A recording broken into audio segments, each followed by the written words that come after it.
ይሄ የተሳሳተ ነው ውዴ፣ እዚህ አትግቢ ምናምን ይሉኛል።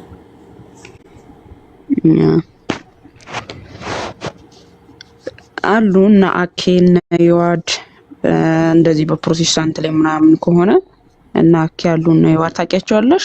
እና ኢዮብ ዘሚካኤል ቃል ስጋ ሆነ ምናምን አንዳንዶች ናቃቸዋለሁ። እነሱ እስልምና ላይ ነው የሚሰሩት።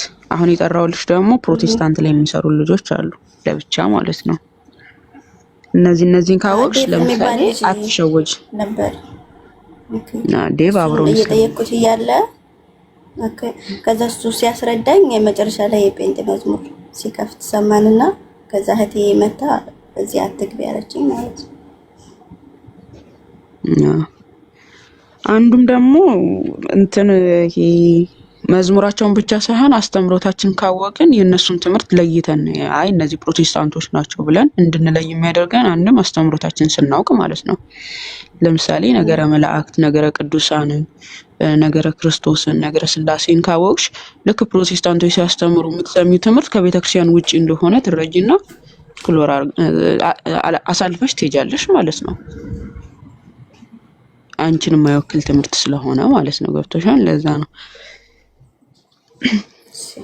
እሺ ጥያቄ ያለሽ ቃል? አይ እሺ አዳምጣችኋለሁ። ለአሁኑ ጥያቄ የለኝም። ኦኬ ያው እኔ ከእስልምና ስለመጣሁኝ ነው፣ ገና ነኝ። ያው እየተማርኩ ስለሆነ ነው። አዲስ ነሽ? ለዛ ነው። እሺ በቃ አዎ ለዛ ነው።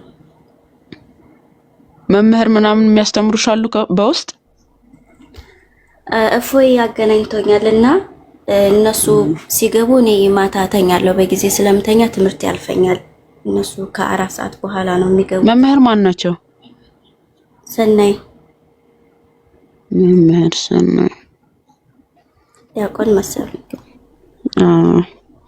አይገናኙማ። እሷ ማታ ከገባች ምናምን። እስኪ ቆይ መምህር መላኩን አወራና ፎሎ ላድርግሽና መምህር መላኩ እንዲያወሩሽ ነግራቸዋለሁ። ባለሽበት ሰዓት ማለት ነው። እሺ ርዕሳችን ዛሬ የሚሆነው ምንድነው? በነቢያት የተሰበከው አምላክ ማን ነው? አላህ ወይስ ኢየሱስ በሚል ሙስሊም ወገኖቻችን ስትሰሟቸው ምንድነው? አላህ የነቢያት አምላክ ነው። ሙሳ፣ አደም፣ ኢብራሂም እነዚህ ሁሉ ነቢያት አደም ከነብይ ብለው ስለሚቆጥሩት ማለት ነው። እነዚህ ሁሉ ነቢያት አላህን ሰብከዋል ብለው ሲሏችሁ ነው የምትሰሙትና ከማስረጃ ጋር እኛ ኢየሱስ የነቢያት አምላክ ነው፣ ነቢያትን ሁሉ የላከ ጌታ ነው ስንል የነቢያትን መጽሐፍት ከፍተን እንደምናሳየው ሁሉ ከሙስሊም ወገኖቻችንም እንደዚሁ አይነት ማስረጃ ማየት አለብን ማለት ነው። የሙሴ አምላክ አላህ ነው ካሉን ሙሴ ሲሰብኩ የነበረው አላህ ማስረጃ ያሳዩን። በየትኛው መጽሐፍ በየትኛው ቦታ ሙሴ ስለ አላህ ሰበከ? በየትኛው ቦታ ላይ ሙሴ ለአላህ ተገዛ? እኛ ሙሴ ኢየሱስን ሰብኳል ስንል ሙሴ ለኢየሱስ እንደተገዛ በማስረጃ ከመጽሐፍቶች አሳይተን ነው። ኢሳይያስ ኢየሱስን ሰብኳል ስንል ኢሳይያስ ለኢየሱስ እንደተገዛ በማስረጃ አሳይተን ነው። ዳዊት ኢየሱስን ሰብኳል ብለን ስንል ዳዊት ለኢየሱስ እንደተገዛ በማስረጃ አሳይተን ነው ማለት ነው። ስለዚህ ከንግግር ያለፈ ማስረጃና መረጃን ይዞ አቅርቦ ማሳየት የሚችል ሙስሊም ካለ ገብታችሁ ማውራት እንችላለን ማለት ነው። በነቢያት የተሰበከውን አምላክ በማስረጃና በመረጃ አሳዩ። እኛ እናሳያችኋለን። ጠይቁን። እስቲ ኢየሱስ በነቢያት ተሰብኳል ብላችሁ ጠይቁን። እኛ ማስረጃ እናሳያለን። እኛም ደግሞ በተቃራኒው እናንተ ስንጠይቅ ማስረጃችሁን እንፈልጋለን ማለት ነው። አይደለ ወገንታት?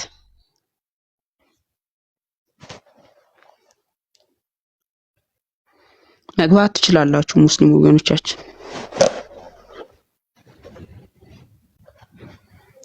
ግቡና ስለ አላህ መስክሩለት። አሁን ጠፍተዋል። በነገራችን ላይ በጣም በአጀንዳ ተይዘዋል። በሰለምቴዎች አጀንዳ ተይዘዋል። በኤአይ ተይዘዋል። አጀንዳ በዝቶባቸዋል። አሁን የእኛም ቤት እየረሱ ነው። ሰለምቴዎችን መከርን ሲሉ ሰለምቴዎች ብድግ ይሉና ኡስታዞችን ጥርግርግ ያደርጋሉ።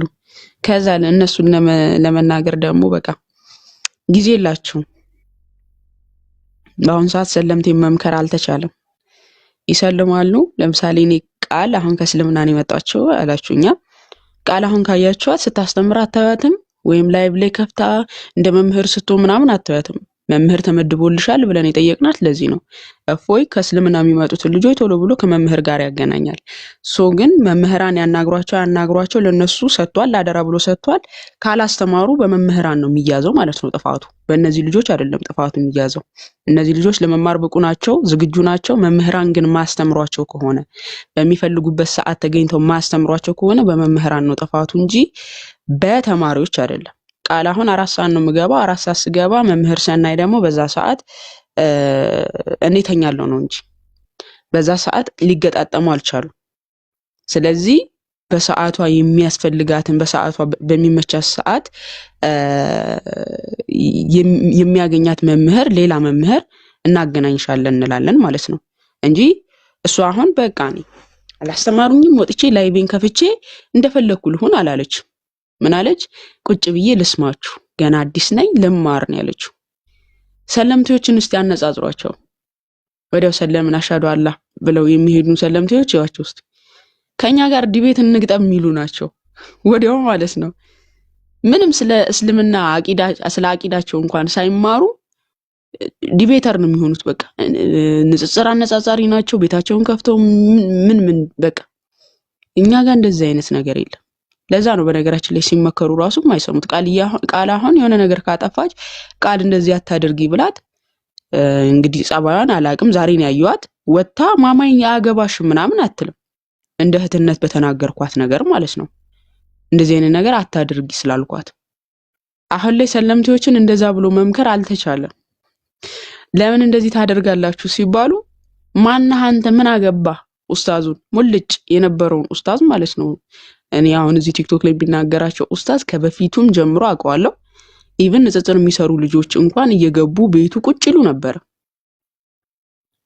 አዲስ ሰለምቴ ሆና ነባሩን አስተማሪውን ኡስታዝ ሙልጭ አርጋ ነው የምትሰድበው። አጨብጫቢው ምእመን ደግሞ በዩ የታባቱ አይባልም እኮ እንደዚህ። እንዴ አዲስ ነች ልጅቷ፣ ስላስተምሮት አታውቅም፣ ገና ምንም አልተረዳችም። ተሰተሪ ወይም ደግሞ ረጋበይ እንደዚህ አይነት ነገር ሃይማኖትሽ አይፈቅድልሽም ሲባል እናንተ እያበረታታችሁ እናንተ በዩ እንዲያርጉ ስትሏት እኮ እየጠፋች እንጂ እየለማች አይደለም የምትሄደው ሲጀመር አይደለም። ምክንያቱም ዕውቀትም አትጎበኝም። 24 ሰዓት ላይ ብለ ቁጭ ብላ መቼ ነው የምታነበው? መቼ ነው የምትሰግደው? መቼ ነው ቁርአን የምትቀራው? ምን ነው የምትሰራው እዚህ ቲክቶክ ላይ? እስቲ ሰለምን የሚሉትን አይታችኋቸዋል? 24 ሰዓት ቲክቶክ ናቸው በቃ።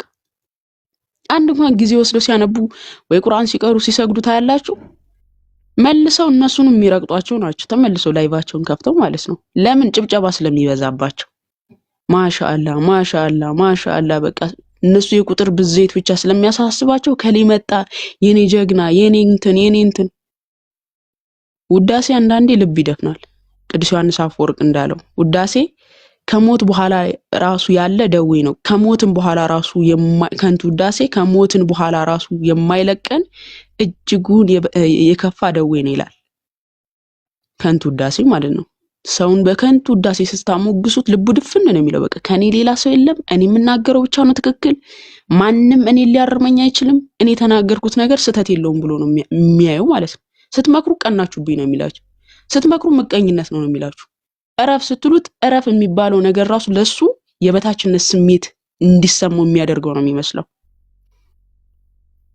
እና አሁን እያየን ያለነው ደግሞ በሰለምቴዎች ይሄ እኛ እህቶች ጋርም ያለ ችግር ነው። እኛ እህቶች ጋርም ወንድሞች ጋር ምናምን አንዳንድ ሰው ሲነገረው እንትን የሚል ነው። ግን የኛ እህቶች ጋር ብዙም ያለ አይመስለኝም። በእኛ በኩል እንደዚህ ብዙ ያለ አይመስለኝም። እኔ ሲጀመርም አፈካራም ስለማንላቸው አንዴ ከተናገርናቸው እዛ አሽቀንጥረንም ስለምንጥላቸው ዝም ብለን የምንላቸው ሲጀመርም መልስም ስለማይሰጣቸው ማለት ነው። ግን ሰው ሲነገረው ቀናችሁብኝ እንዲያላችሁብኝ የሚል ከሆነ ያ ሰው ምንጊዜም ስለ ሰው የህይወት ታሪክ ነው የሚያስበው ማለት ነው። ለምሳሌ እኔ ቲጂን የሆነ ነገር ብናገራት ወይም ደግሞ ናኑን ብናገራት ማማይ በእኔ ቀናችብኝ ተመቀኘችብኝ ካለች ቲጂ ወይም ናኑ ምንጊዜም የሚያስቡት ስለ ሰው ህይወት ታሪክ ነው ማለት ነው። የነሱ ማንነት ነው ማለት ነው። ሲጀመር አንተዋወቅም። እንዴት ነው ልቀናባችሁ የምችለው? ልመቀኝባችሁ የምችለው? ልመቀኝባችሁ የምችለውስ ነገር ምንድነው? ምን አለ? የለም እኮ አይደል?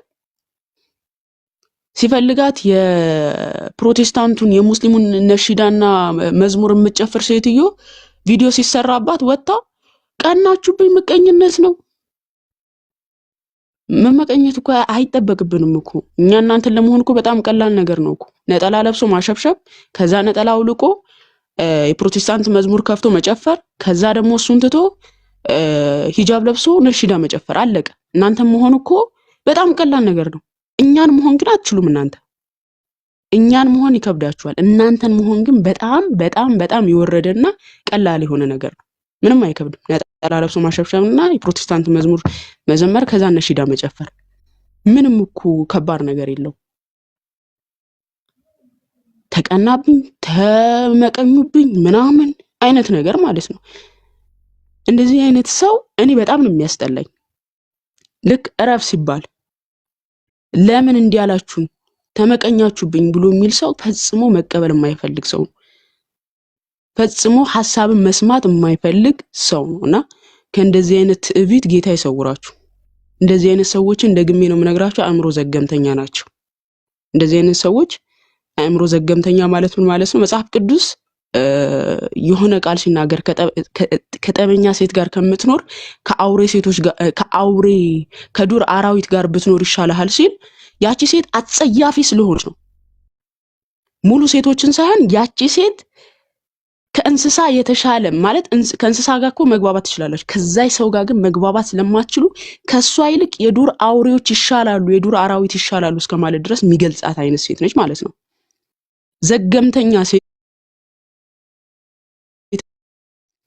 ዘገምተኛ ሴትም ማሰብ የማትችል እንደዚህ አይነት ሴት ነች።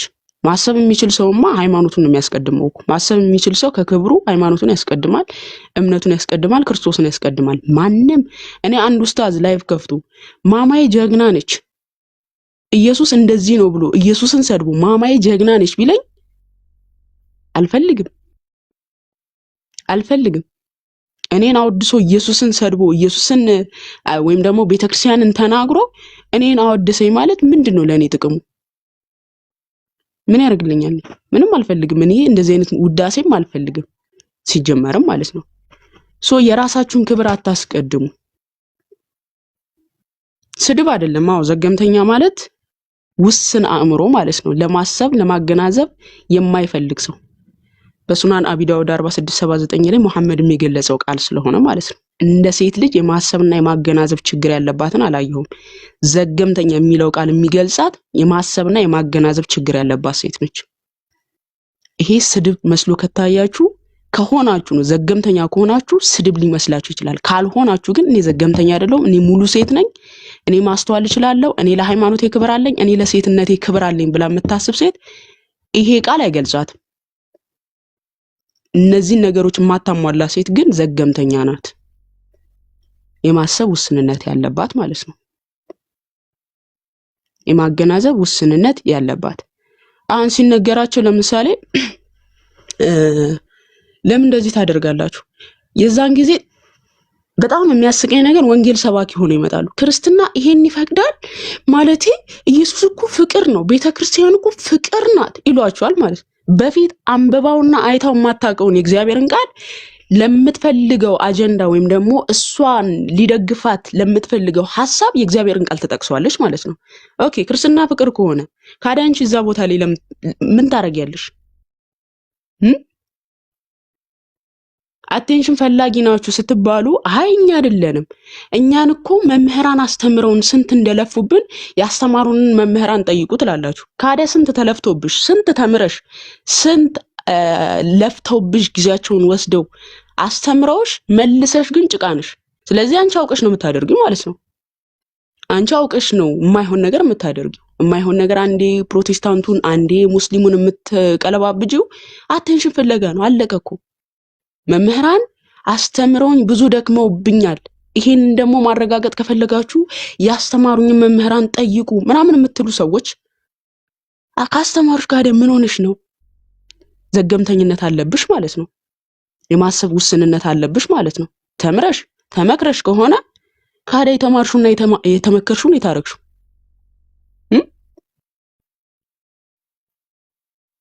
የተማርሹና የተመከርሹን የታረክሹ። አንዳንድ ክርስቲያኖች አላችሁ። በነገራችን ላይ በዚሁ አጋጣሚ ፕሮቴስታንቶችንም ሊሄድባችሁ አንዳንድ ፕሮቴስታንቶች በጣም ማከብራችሁ ፕሮቴስታንቶች አሉና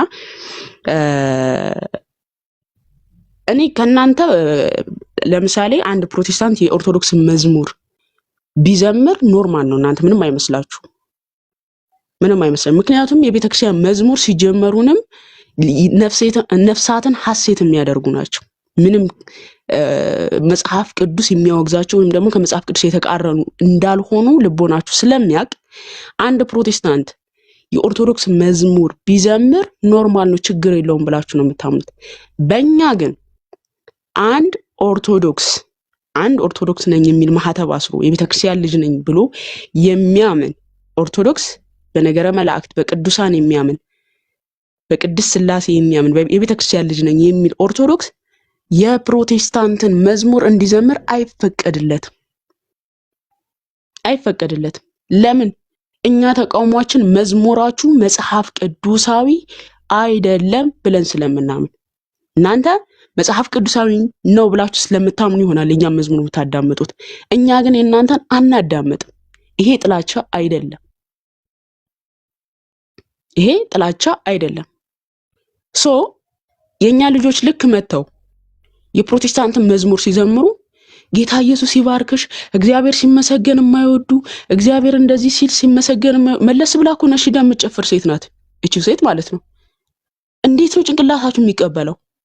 አንዴ ነሽዳ፣ አንዴ ፕሮቴስታንት መዝሙር፣ አንዴ ኦርቶዶክስ መዝሙር የሚያደበላልቁ ሰዎች ገና ለገና የፕሮቴስታንት መዝሙር ዘመረች ብላችሁ እንዴት ነው የምትቀበሉት? እሺ እናንተ ችግር የለባችሁም ልበል። ራሳችሁ ሙስሊሞች አሁን አዩቲ ላይ የተሰራባትን ቪዲዮ አይታችኋል። አዩቲ ፌመሷ ማለት ነው። አንዲት ልጅ ከፊት ለፊቷ እየዘመረች እሷ ትኮር ብላ እያየቻት ነው። እንዴት ካፊር ስርሽ መዝሙር ትዘምራለች እያሉ ቪዲዮ እየሰሩባት ነው። ልጅቷም ደግሞ ሪፖስት አድርገዋለች የዘመረችው መዝሙር ማለት ነው። እንዴት እየሄዱባት እንደሆነ እዩ። የራሳችሁ ልጆች የማይሆን ነገር ሲያደርጉ ምን ይሏቸዋል? በፍጹም ለምን እንደዚህ ታደርጊያለሽ? ለምን የካፊርን መዝሙር ትዘምሪያለሽ? ይሄ ከእስልምና ያስወጣሻል፣ ይሄ ትክክል አይደለም እያሉ የኮሜንታቸው አስተያየት ራሱ ብዛቱ ማለት ነው። ታውቃላችሁ የኛ ልጆች የኛ ኦርቶዶክስ ሆነው ልክ የእስልምናውን ነሺዳ እንትን ሲሉ ሲጨፍሩላቸው ቀንተውብሽ ነው፣ አይዞሽ፣ ፎሎ እናረግሻለን፣ በርቺ። እናንተ ልታደርጉት የማትፈልጉትን ነገር የኛ ልጆች ሲያደርጉ ለምን ታበረታታላችሁ? እኔ በጣም የሚያስጠላኝ ማስመሰል ነው። የእናንተ ልጆች መዝሙር ቢዘምሩ የማትቀበሉትን ነገር የኛ ልጆች ነሺዳ ሲጨፍሩ ለምን ትቀበሉታላችሁ? ለምን ሰው ሲናገራቸው ለምን እንዲያደረጋችሁ ብለው ሰው እህት ወንድሞቻቸው ሲናገሯቸው ስለሚጠሏችሁ ነው፣ እንዲህ ስለሚሉ ነው፣ እነሱ ገና ለገና ይሰልማሉ ብለው ነው እንዲህ ለምን ትላላችሁ? ምክንያቱም የእናንተ ልጆች መዝሙር ሲዘምሩ አትወዱም እኮ። እናንተ ብትወዱ ኦኬ ይፈቀዳል ችግር የለውም ብላችሁ ብትሉ አይ የራሳቸውን አስተሳሰብ ስለሚያስቡ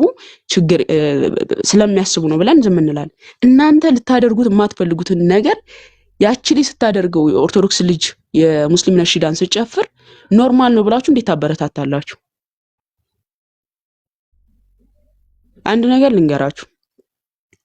ለምሳሌ እኔ የሆነ ነገር ልናገር እችላለሁ። አብዛኛው ሙስሊም የሚጽፈው ኮሜንት ላይ ማማይ ጥላቻ አለባት፣ ማማይ እንዲናት ብሎ ነው የሚጽፉላችሁ። ልክ እኔን ስትሳደቡ ማለት ነው። የኛ ኦርቶዶክሳውያን አስበውላችሁ ሳይሆን ልክ እንደናንተ እኔ ለነሱ ስላልተሽከረከርኩላቸው ነው። ልክ እንደናንተ እኔ ለነሱ ስላልተገዛውላቸው ነው። ልክ እንደናንተ እኔ የነሱን ሐሳብ ተጭኜ ስለማልራመድላቸው ነው። ኦኬ እነሱ እንደሚፈልጉት ስላልሆንኩላቸው፣ እናንተ እነሱ እንደሚፈልጉት ስለጫኗችሁ ስለሚያሽከረክሯችሁ እኔ እንደነሱ ስለማልሆንላቸው ያኔ ያጥላሉላችኋል ማለት ነው። ያኔ እናንተ የተወደሳችሁ መስላችኋል፣ የተወደዳችሁ መስላችኋል። ግን ጥፋት ውስጥ ነው እየገባችሁ ያላችሁት። እየጠፋችሁ እንጂ እየለማችሁ አይደለም። እኔ ክርስቶስ በሚያውቀው ድካማችን ወዲያው ነው የሚያስተፋችሁ ክርስቶስ ኢየሱስ። እኔ እዚሁ ስላየሁት ማለት ነው።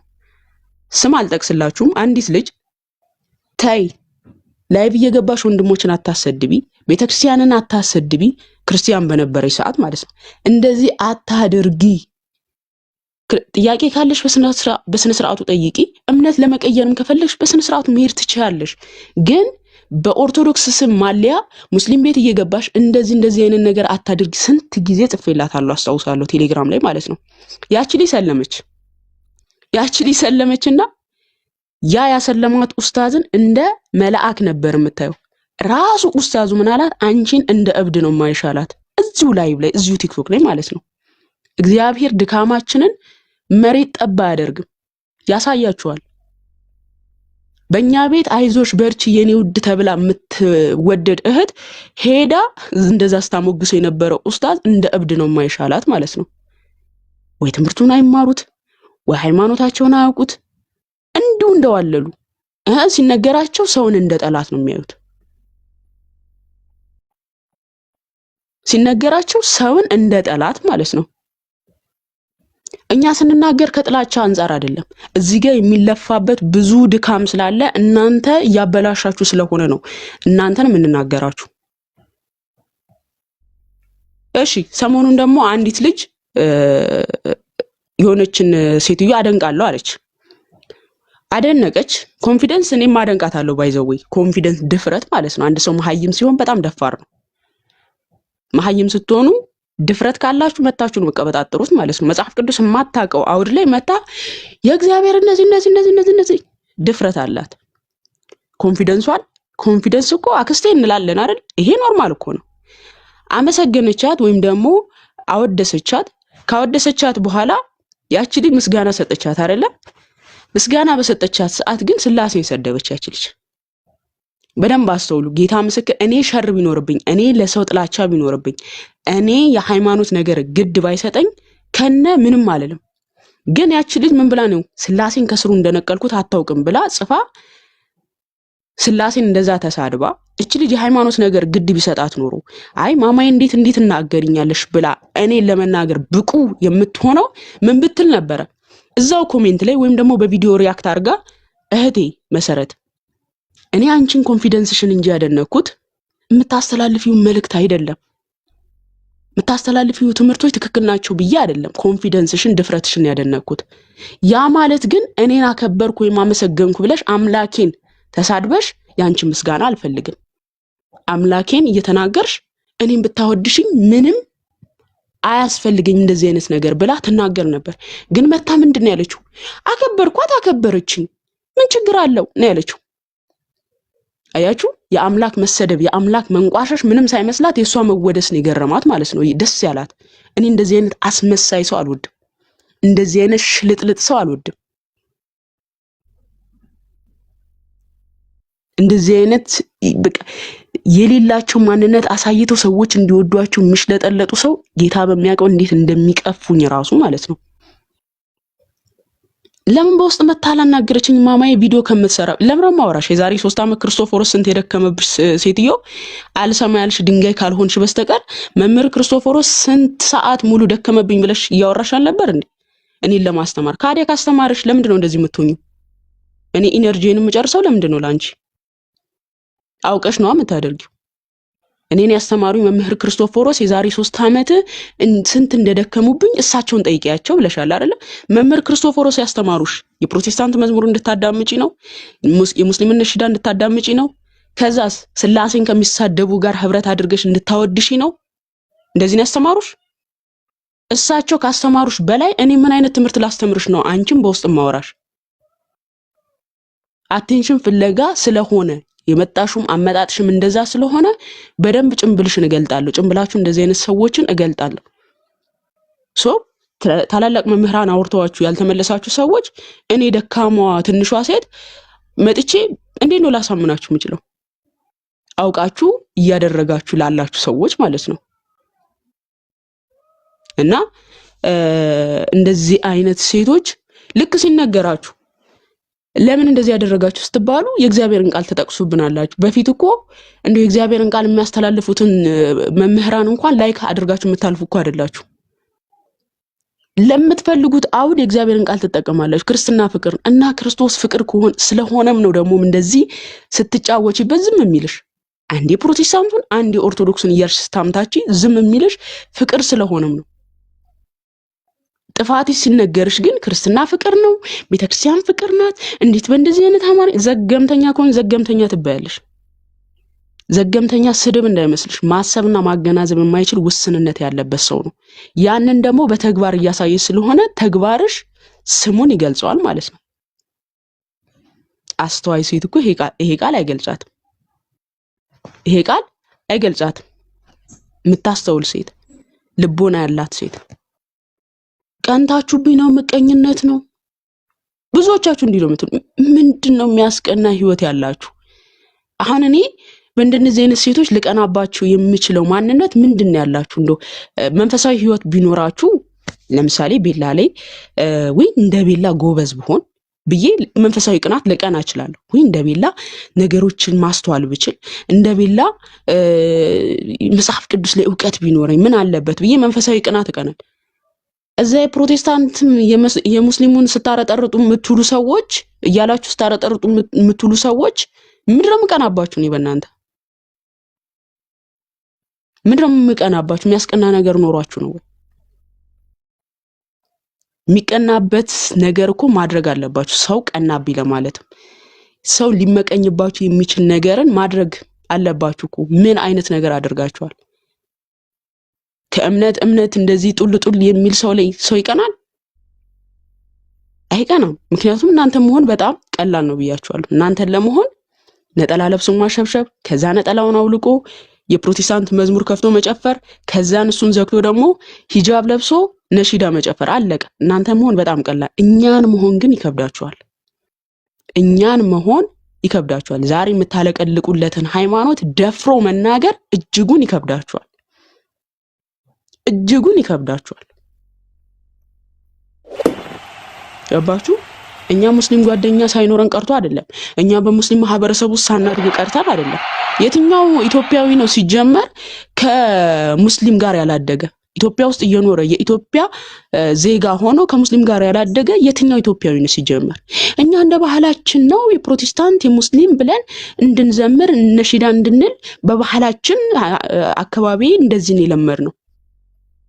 ሪሊ የትኛው አካባቢ ነው? አይ መከባበር የነሱን ነሺዳ መጨፈር ነው፣ መከባበር የፕሮቴስታንቶችን መዝሙር መዘመር ነው፣ መከባበር እንደዚህ ነው ብሎ ያሰለጠነ የትኛው አካባቢ ነው? ልወደድ ባይ አሽቃባጮች ናችሁ በቃ አብዛኞቻችሁ። ለዛ ነው እኔ እዚህ ቲክቶክ ላይ እስልምና ላይ እንደምሰራው አይደለም በአካል እኔ ከሙስሊሞች ጋር ምን ያህል ቅርርብነት እንዳለኝ ማለት ነው። ጌታ ምስክሬን በጣም ነው መቀራረበው፣ በጣም ነው እንትን የምንላቸው። ግን ያ ማለት ሃይማኖቴን የሚያስነካ ነገር፣ ሃይማኖቴ ድንበር የሚያሳልፍ ነገርን አላደርግም። መከባበር ሌላ፣ ሃይማኖት ሌላ፣ ማህበራዊ ኑሮ ሌላ፣ ሃይማኖት ሌላ። መከባበር እኮ እነሱን ነሺዳ መጨፈር አይደለም። መከባበር የፕሮቴስታንት መዝሙር መዘመር አይደለም። ይሄ አይደለም መከባበር። በነገራችን ላይ እንደዛ መስሎ ከታያችሁ ይሄ መከባበር አይደለም። ይሄ መርከስ ይባላል፣ መዋረድ ይባላል፣ ማንነትን ሸጦ ሰዎች እንዲወዷችሁ ማድረግ ይባላል። ይሄ መከባበር አይደለም። እኔ አንድ ፕሮቴስታንት የሚያከብረኝ የሱን የፕሮቴስታንት መዝሙር ስለዘመርኩ አይደለም። እኔ አንድ ሙስሊም የሚያከብረኝ የሱን ነሺዳ ስለጨፈርኩለት አይደለም። እንደዚህ አይደለም። እና አካባቢያችን ነው እናንተ የሙስሊም ፎቢያ ስላለባችሁ ነው ምናምን አይናችሁን እስክትገልጡ ነው። አይናችሁን እስክትገልጡ ነው። በነገራችን ላይ አባያ መሸጥ ስትጀምሩ ሙስሊም ትሆናላችሁ። ጥበብ መሸጥ ስትጀምሩ ክርስቲያን ትሆናላችሁ። የንግድ ሰዎች ናችሁ። አለቀ። እኔ በተናገርኩት ነገር መቼም አልጸጸትበትም። ምክንያቱም አምኜበት ነው የምናገረው።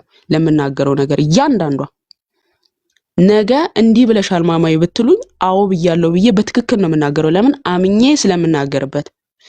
አባያ መሸጥ ስትጀምሩ ሙስሊም ትሆናላችሁ። ጥበብ መሸጥ ስትጀምሩ ክርስቲያን ትሆናላችሁ። ይሄ እውነታው። አለቀ። ንግድን የያዛችሁት አቴንሽን ፍለጋ ነው ያዛችሁት። ሰውን የጎዳችሁ ይመስል አሁንም አጭራሹን የፕሮቴስታንት መዝሙር ይለቁና ጠላት ያረረ ጠላቴ እንዲህ ብሎ ሰው እንዲበራሱ ላይ ጠላት ያውጃል። ጌታ እነዚህ ልጆች ቆይ ከ3ኛ ክፍልና አቋርጠው የመጡት አረ 3ኛ ክፍልማ እውቀት ጎብኝቷል እኮ 3ኛ ክፍል ከደረሰ አንድ ሰው እውቀትን ይዟል። እንደው 0 ክፍል እንኳን አልተማራችሁም? 0 ክፍል እንኳን ማለት ነው። ሰው እንዴት ሰውን ለማናደድ ብሎ ከሃይማኖት የወጣ ነገርን እያደረገ ጠላት ይርር ይበል ይላል።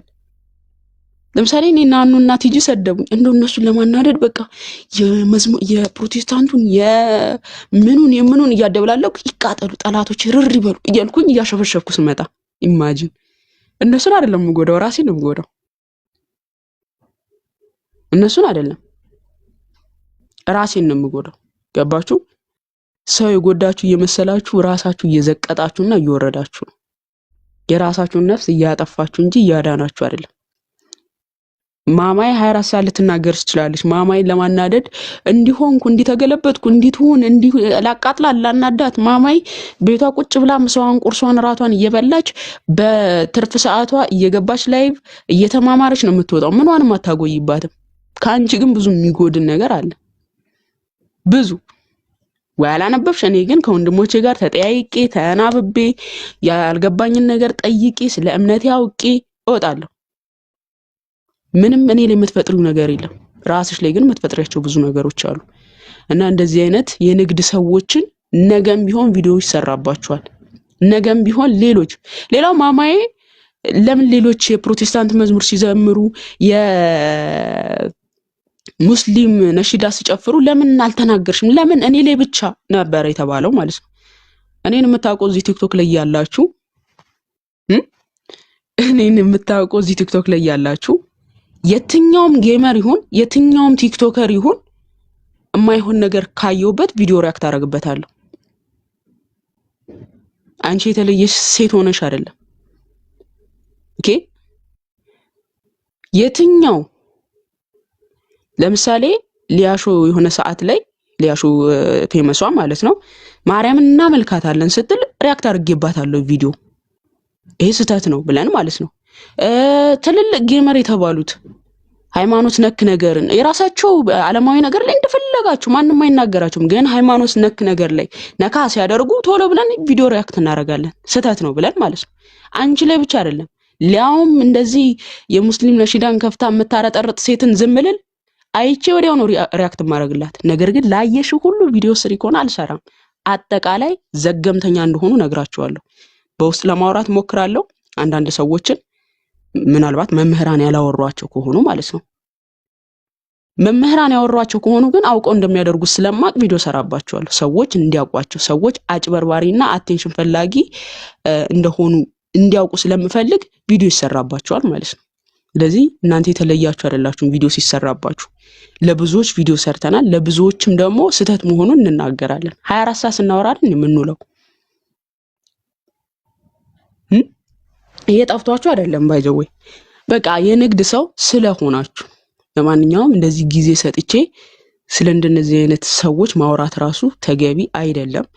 ግን አብዛኞቹ የኛ ልጆች እነዚህን ሰዎች ለማስረዳት ላይቭ ላይ ከፍተው ላይቭ እየገቡ እነሱ ጋርም እየገቡ እሷ እኮ እንዲህ ለማለት ፈልጋ ስለኔ ሐሳብ ልታብራሩ ራሱ አትግቡ። መታ ላይቭ ላይ ተጠይቀኝ መተው ማማይን እናወራለን ብለው መተው እኔን ቃል በቃል ፊት ለፊት ያውሩኝ ማለት ነው። ከዛ እንዴት እንደማወራቸው እኔ ነኝ የማውቀው። ግን ማማይ እንዲህ ለማለት ፈልጋ ነው ብላችሁ ለማብራራት አትግቡ እንደነዚህ አይነት ሰዎች ቤት። ለምን እነሱ የሚፈልጉትም አቴንሽኑን ስለሆነም ማለት ነው። ራሳቸውን ሲያብራሩ የሚውሉ ሰዎች ሁል ጊዜ የበታችነት ስሜት ያለባቸው ናቸው። ሁል ጊዜ ስለ ራሳቸው እኔ እንዲህ ነኝ ከዛ ደግሞ እንባቸውን ያወርዱና ምናምን። እንደዚህ አይነት ሰዎች በጣም በቃ የበታችነት ስሜት ያለባቸው ናቸው። በነገራችን ላይ የብቸኝነት ስሜት የሚሰማቸው ሰዎች እንዲከቧቸው የሚፈልጉ ማለት ነው።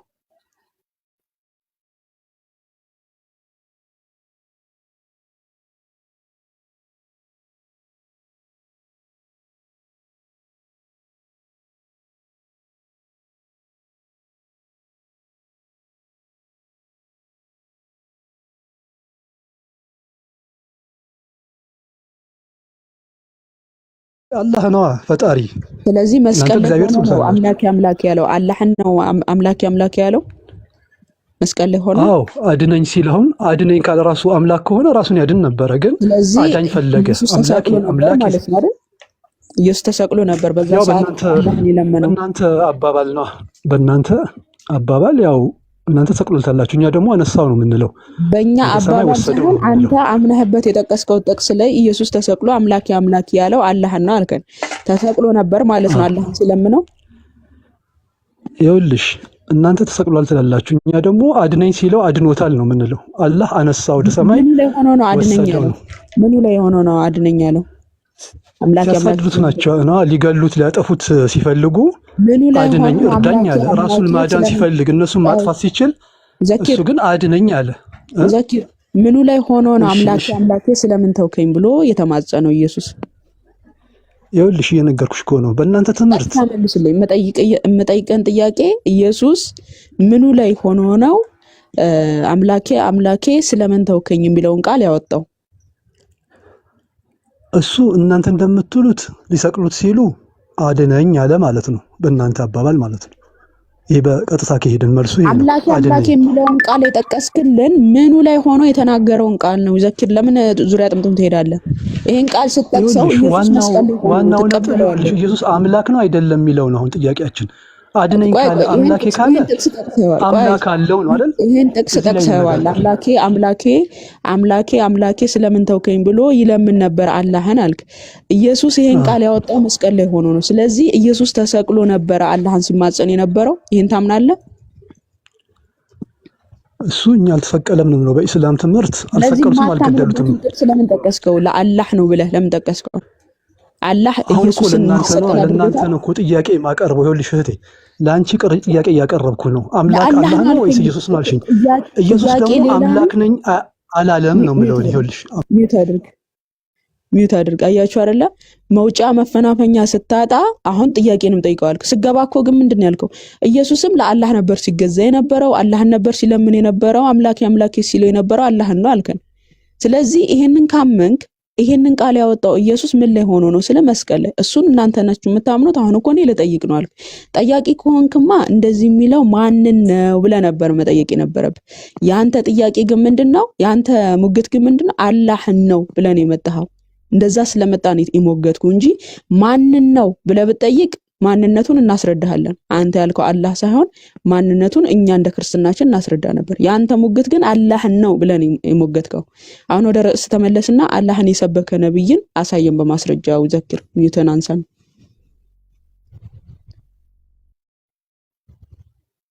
ሚዩት ነው ዘኪር።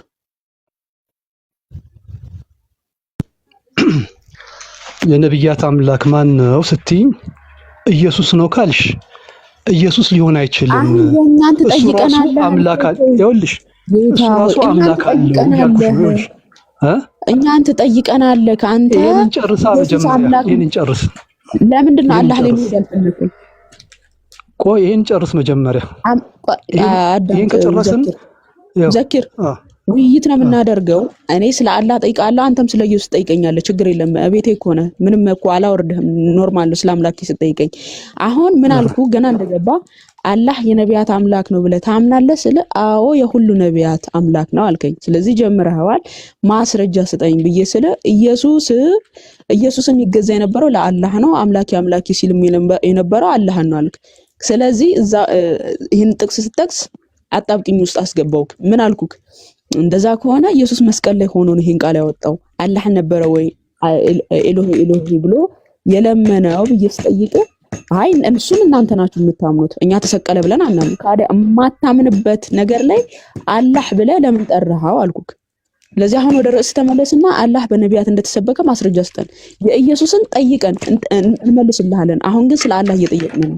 ስንጨርስ ኢየሱስ ላይ ትጠይቀናለህ። ችግር የለም። እሺ ቢስሚላህ። አላህ ሱብሓነሁ ወተዓላ የነብያት ሁሉ አምላክ ነው፣ ጌታ ነው፣ የሰማያት ምድር ሁሉ ፈጣሪ እንደሆነ በቁርአን ይናገራል። ፈጣሪ ነኝ፣ አምላክ ነኝ፣ ጌታችሁ ነኝ፣ ንጉስ ነኝ፣ እኔ ነኝ የዓለማት ጌታ እያለ አላህ በቁርአን ሁሉ ቦታ ይገልጻል። እኔ ጌታችሁ አምላካችሁ ነኝ። ነቢያት ለዚህ አላህ እንደተገዙለት ማስረጃ ስጠን። ያው እኮ ነው አብርሃም፣ ይስሐቅ፣ ያዕቆብ እነዚህ ሁሉ ቁርአን ላይ ተጠቅሰዋል። አምላክ አንድ መሆኑን አላህ ብቻ መሆኑን በምንድን ነው የሰበከው? ሙሴ በምንድን ነው የሰበከው? ሙሴ እንደ ሰበከ እንዳስተማረ በተውራት በኦሪት ይናገራል። አስርቱ ትእዛዛት አሁን አስርቱ ትእዛዛት የመጀመሪያው ይኸውልሽ፣ አስርቱ ትእዛዛት የመጀመሪያው ምንድን ነው? ከኔ ሌላ አምላክ አትያዝ። እባክህን ክፈትና አሳየን። ሙሴ ለአምላኩ እንደተገዛ ለአላህ እንደተገዛ ከራሱ መጽሐፍ እየከፈትክ ይሄው አምላካችን ነቢያት ሁሉ የተገዙለት፣ ነቢያት ሁሉ የሰገዱለት፣ ነቢያት ሁሉ ያመለኩት ጌታ ነው አላህ ብለህ ማስረጃን አስደግፈ አሳየን። ይኸውልሽ አሁን አስርቱ ትእዛዛት ታውቂያለሽ አይደል? አስርቱ ትእዛዛት ከተውራት አሳየን። የሙሴ መጽሐፍ ላይ አሳየን፣ ሌላ አምላክ አትያዝ፣ በሰማይ በምድርም አትያዝ ብሎ ሙሴ ለህዝቦቹ እንዳደረሰ ይናገራል አይደለም? አሳየን፣ ሙሴ ለህዝቦቹ አድርሷል። አሳየን፣ እንደተሰጠው አሳየን። ውዘክር ታውቂዋለሽ እኮ አንቺ። አሳየን እንዴ! አንተ እኮ ነው ያልከኝ ያለው እሱ። አንተ መጽሐፍ ላይ ካለ አሳየን። የኛ ደግሞ በሙሴ ወደ ፈርዖን ሂድ ይለዋል አላህ ይልከዋል። ወደ ፈርዖን ሂድ አሳየን፣ እንደዛ እንዳለው ማሳየን። እኔ ብቻ ጌታ መሆኔን ዘክር። እሺ ለምን አሰማ ነው ሙሳን ገልጾ ለምጣለሽ። በምንድን ነው ሙሳ ሰብከ ያልከን? አሁን ቅድም አላህን በቅዱስ ቁርአን አለ፣ በኦሪትም አለ። አላህን ሰብከ በምንድን ነው ብለህን ነበር ቅድም? በምንድን ነው የሰበከው ሙሳ አላህን? በቁርአንም ላይ ተገልጿል፣ በኦሪት ላይ ተገልጿል። አይደለም እንዴ? አስርቱ ትእዛዛት ማለት ግልጽ ነው። ከራሱ መጽሐፍ የሚያውቁት ከራሱ መጽሐፍ አሳይ። ከራሱ ከሙሴ መጽሐፍ ወደ ፈርዖን ሂድ ተብሎ እንደተላከ አስርቱ ትእዛዛት እንደተቀበለ ከራሱ መጽሐፍ ሙሴ በራሱ መጽሐፍ አምላኩ እንደሰበከ አሳየኝ ያልኩክ። ለምሳሌ እኔ የደምሳሽ መጽሐፍ አለኝ። በዛ ደምሳሽ መጽሐፍ ላይ ነቢያት ሁሉ የፍቅር አምላክን ሰበኩ ይላል። ያንን ለማስረጃ መጠቀም ይችላል የደምሳሽን መጽሐፍ። እሱ በራሱ የፈለሰፈው ስለሆነ ላትቀበል መሐመድም በራሱ የፈለሰፈው ነው ዘክር። እኛ መሐመድም በራሱ የፈለሰፈው መጽሐፍ ነው። ከራሳቸው አሳየ። ልክ አንተ ደምሳሽን አይ የፍቅር አምላክን ነቢያት ሁሉ እንደሰበኩ ከራሳቸው መጽሐፍ አምጣና አሳየን፣ አለበለዚያ የራሴ ፈበረከው ነው እንደምትለው ሁሉ እኛም አሁን መሐመድ እንደዛ ነው የምንለው። ልክ እንደዛው ማስረጃውን ደግሞ ከየት ታመጣለህ? የነቢያት መጽሐፍ ከፍተህ ታሳያለህ። ልክ ነው የነቢያት መጽሐፍ ከፍተህ እንደማሳየው ማለት ነው። ኦሪትም ወንጌልም ከአላህ እንደተላኩ እናምንበታለን። ቁርአን ይነግረናል። ቁርአን እነሱን የሚያረጋግጥ መጽሐፍ መሆኑን ይነግረናል።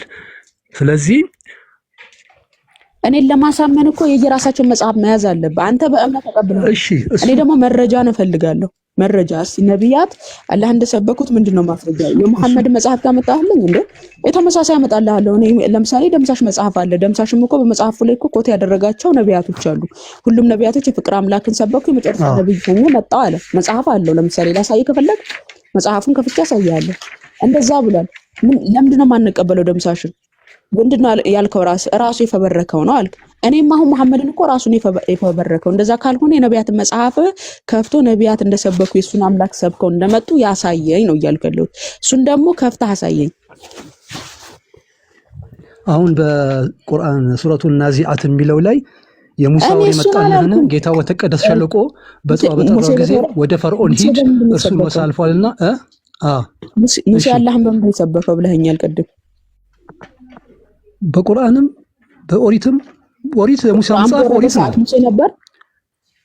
ኦሪት የሙሳ መጽሐፍ ነው አይደለም? ሙሳ የሙሴ መጽሐፍን አሳየኝ። የሙሴ መጽሐፍን አሳየኝ። አሁን ቁርአን እኮ ነው ያልቀበለው ማለት ልክ አንተ አሁን የደምሳሽን መጽሐፍ ተቀበላለህ ስለ ራሱ የፈበረከው ነው እንዳልከው እኔም አንተ የመሐመድ መጽሐፍ ችግር የለውም። እሺ አትቀበይ፣ አስርቱ ትእዛዛት አትቀበይም? አሳየኝ። ከተውራት ላይ ካሳየኝ እቀበላለሁ። አሳየኝ። ታውቂዋለሽ ቁጥሩን አንቺ ንገሪኝ። ተውራት አለ እጅ ላይ የእናንተ ተውራት ይቀራል። የእናንተ ኦሪት ያንቺ ኦሪት ልበልሽ። እሺ ኦሪት ላይ ኦኬ። ኦሪት ብሉይ ኪዳን ተውራት ቁርአን የገለጸው ተውራት ነው ብለህ ነው የምታምነው? ኦሪት አዎ፣ የእናንተ ኦሪት ተውራት በጣም ተውራት። ይሄ አሁን ቁርአን ላይ ስለ ተውራት ተጠቅሷል ለሙሳ። እሺ አስርቱ ትእዛዛት አውጪልኝና የመጀመሪያው ስብከት ይኸውልሽ፣ ወደ ዋናው ርዕስ እንመለስና ቆይ ሙሴ የሰበከው አንድ አላህ ነው፣ ከኔ ሌላ አምላክ አትያዝ፣ በሰማይ በምድር ትጠፋለህ ይላል አይደል? ዘኪር አሁንም አጣብቂኝ ውስጥ ልከት ነው። ምን አልክ? እናንተ ጋር ያለው እሺ፣ እናንተ ጋር ያለው ብሉይ ኪዳን ቁርአን የገለጸው ተውራት ነው ብለህ ታምናለህ አይደለ? ብሉይ ኪዳን በሙሉ ቁርአን የገለጸው ተውራት ነው ብለህ ነው የምታምነው አይደለ? ብሉይ ኪዳን፣ አዲስ ኪዳን የምትሉት ወንጌል፣ ኢንጂል እንለዋለን፣ ተውራት፣ ኦሪት ይባላል። እነዚህ መጽሐፎች ቁርአን ራሱ አጠቃሎ ያመጣቸው መጽሐፎች ናቸው። ብሉይ ኪዳን ላይ ለምሳሌ ኢሳይያስ ትንቢት አለ። ቆይ አንዴ፣ አሁን እኮ እኛ ጋር ያለው ተውራት ቁርአን የገለጸው ተውራት ነው ካልክ፣ እኛ ጋር የኤርሚያስ መጽሐፍ አለ፣ የኢሳይያስ መጽሐፍ አለ። እነዚህ ሁሉ ተውራት ናቸው ብለህ ነው የምታምነው አይደለ? በጣም ጥሩ። ማለት ያው ተውራት ለሙሴ የተሰጠው ነው። ለሙሴ የተሰጠው አሁን አስተውሉ፣ ሙሉ መጽሐፍ የሙሴ መጽሐፍ ለሙሴ የተሰጠው ተውራት፣ ስለ ሙሴ ታሪክ ከመጀመሪያ እስከ መጨረሻው የሚያወራው ተውራት ይባላል። እሱ ከፎደሮን ሄደ። ስለዚህ እኛ ጋር ያለው አሁን ደጋግሜ የምጠይቅህ አጣብቅኝ ውስጥ እንዳትወድቅ ነው። እኛ ጋር ያለው 66 ብሉይ ኪዳን መጽሐፍት ተውራት ናቸው ብለህ ነው የምታምነው። በጣም ጥሩ። እሺ፣ ይሄ የተጨመረ የተቀነሰ አለ መጽሐፉ ላይ። ቆይ አሁን የተጨመረ የተቀነሰ አለ። እነሱ መጽሐፍ ላይ ብዙ መጋጨቶች አሉ። ይሄን ቃል እያነበብክ ለማን የተነገረው የሚለውን ታብራራልናለህ ማለት ነው። የተናቀ ከሰው የተጠላ ይላል። ይሄ ነው። ቀጥል እያነበብክ። የተናቀ ከሰው የተጠላ የሕማም ሰው ነው የሚለው። ደዌን የሚያውቅ ነው፣ ሰውም ፊቱን እንደሚሰውርበት የተናቀ ነው፣ እኛም አላከበርነውም። እሺ፣ በእውነት ደዌያችንን ተቀበለ፣ ሕመማችንንም ተሸክሟል። እኛ ግን እንደተመታ በእግዚአብሔርም እንደተቀሰፈ እንደተቸገረም ቆጠር ነው። እሺ፣ ምንድነው? ማንን ነው? ይሄንንም አንብብልኝ። እሱ ግን ስለ መተላለፋችን ቆሰለ፣ ስለ በደላችንም ደቀቀ፣ የደህንነታችንም ተግሳጽ በእርሱ ላይ ነበረ፣ በእርሱም ቁስል እኛ ተፈወስን። በጣም ጥሩ። እሺ፣ አሁን እንዳልከኝ ምን ብለኸኛል? እናንተ ጋር ያለው ብሉይ ኪዳን ለሙሳ የተሰጠው ተውራት ነው ብለህ አምናሃል። ይሄ ቃል ስለማን ነው እየተነገረ ያለው? ስለማን ነው? ስለ ሙሴ ነው? ስለ ኢሳ ነው? ስለ ኢየሱስ ነው ወይ ስለማን ነው? ስለማን ነው? እናንተ ጋር ያለው ብሉይ ኪዳን ለሙሳ የተሰጠው ተውራት ነው ቁርአን የገለጸው ብለህናል። አብራራልና ስለማን ነው እያወራ ያለው እኮ? ይሄ እኮ አሁን በሱ እኛ ተፈወስን ሲል አሁን እያንዳንዱ ነብያት በሚያስተምሩበት ጊዜ መከራን ይሸከማሉ፣ ይደበደባሉ፣ ይሰደዳሉ፣ ይሰቃያሉ። ሁሉም ነብያት እንደዚህ አይነት ፈተና ያልፋሉ። ያንተ መዳን በእርሱ ላይ ቆይ እርሱ ግን ስለ መተላለፋችን ቆሰለ፣ ስለ አንተ ሲል በደልህን ተሸክሞ ስለ አንተ ሲል የቆሰለ ነብይ የትኛው ነብይ ነው? አንደኛ። ስለ በደላችንም ደቀቀ፣ ስለ አንተ ኃጢአት ሲል የደቀቀልህ ነብይ ማን ነው? ሁለተኛ። የደህንነታችንም ተግሳጽ በእርሱ ላይ ነበረ፣ የድህነታችን መንገድ ሁሉ ድህነታችን ሁሉ በእርሱ ላይ የነበረ ነብይ ማን ነው? በእርሱ ቁስል በሱ ቁስል አንተ የተፈወስከው በየትኛው ነብይ ነው? ሁሉም ነብያት በዘመናቸው ለተላኩለት ህዝብ ቆስለዋል። በእኛ ያንተን በደል ተሸክመው ያንተን በደል ተሸክመው የመጨረሻው ህዝብ ደግሞ በነቢዩ መሐመድ ዘኪር ያንተን በደል ተሸክመው ነው የቆሰሉት። እሺ፣ ያንተን በደል ያንተን ኃጢአት ተሸክመው በደል አይሸከምም። እሺ፣ እዚህ ጋር ይኸው ስለ በደላችንም ደቀቀ ይላል። ስለ አንተ በደል እንደደቀቀ ይናገራል። ይሄ መጽሐፍ ትክክል አይደለም እያልከው ነው ካደ እኮ ስለ በደል አሁን ስለኛ በደል የሚሰቃይ ማንም የለም። ግን ነብያት ሲያስተምሩ ሲያስተላልፉ ለኛ መልእክት ለማስተላለፍ ይቸገራሉ፣ ብዙ ችግር ይደርስባቸዋል። እዚህ ጋር አሁን ስለ በደልክ ይሞታሉ፣ ይገደላሉ።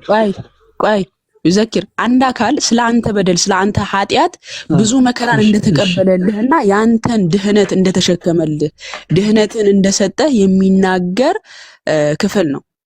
ይሄንን የተቀበለ ወይም የፈጸመ ነብይ የትኛው ነው? ያንተን በደልና ኃጢአት ተሸክሞ ስለ አንተ በደል ስለ አንተ ኃጢአት መከራን የተቀበለ የትኛው ነብይ ነው? ያንተን ኃጢአት ተሸክሞ ይሄው ተሸከመ ይልሃል አይደለ?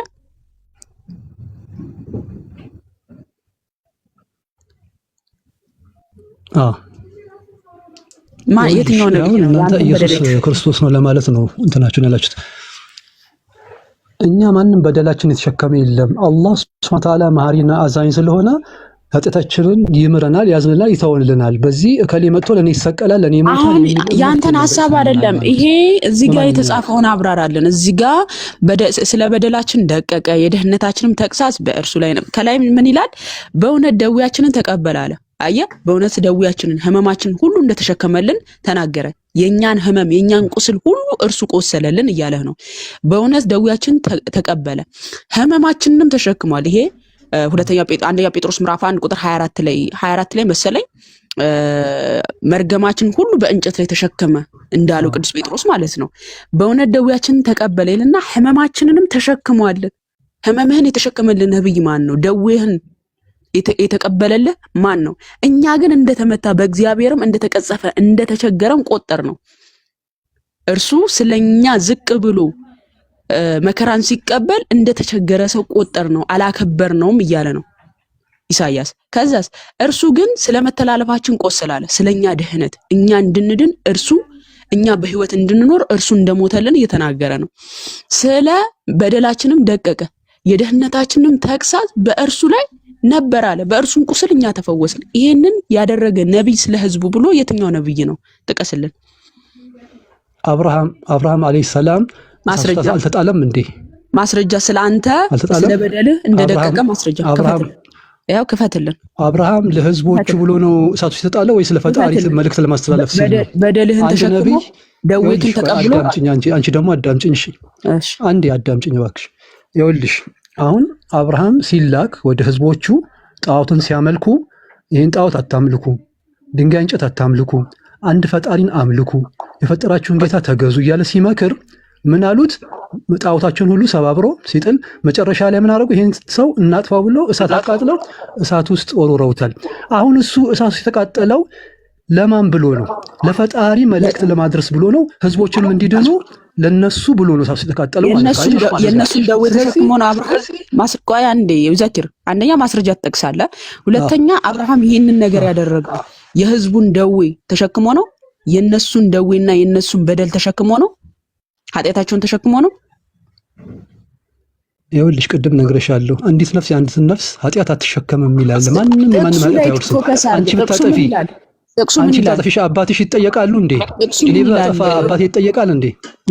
ጥቅሱ ምን ይላል? ጥቅሱ በደላችንን ተሸከመ፣ በእርሱ ቁስል እኛ ተፈወስን፣ ደዌያችንን ተቀበለ እያለ ኃጢአታችንን የድህነታችን ተግሳጽ በእርሱ ላይ ነበረ እያለ ነው የሚናገረው አይደለ?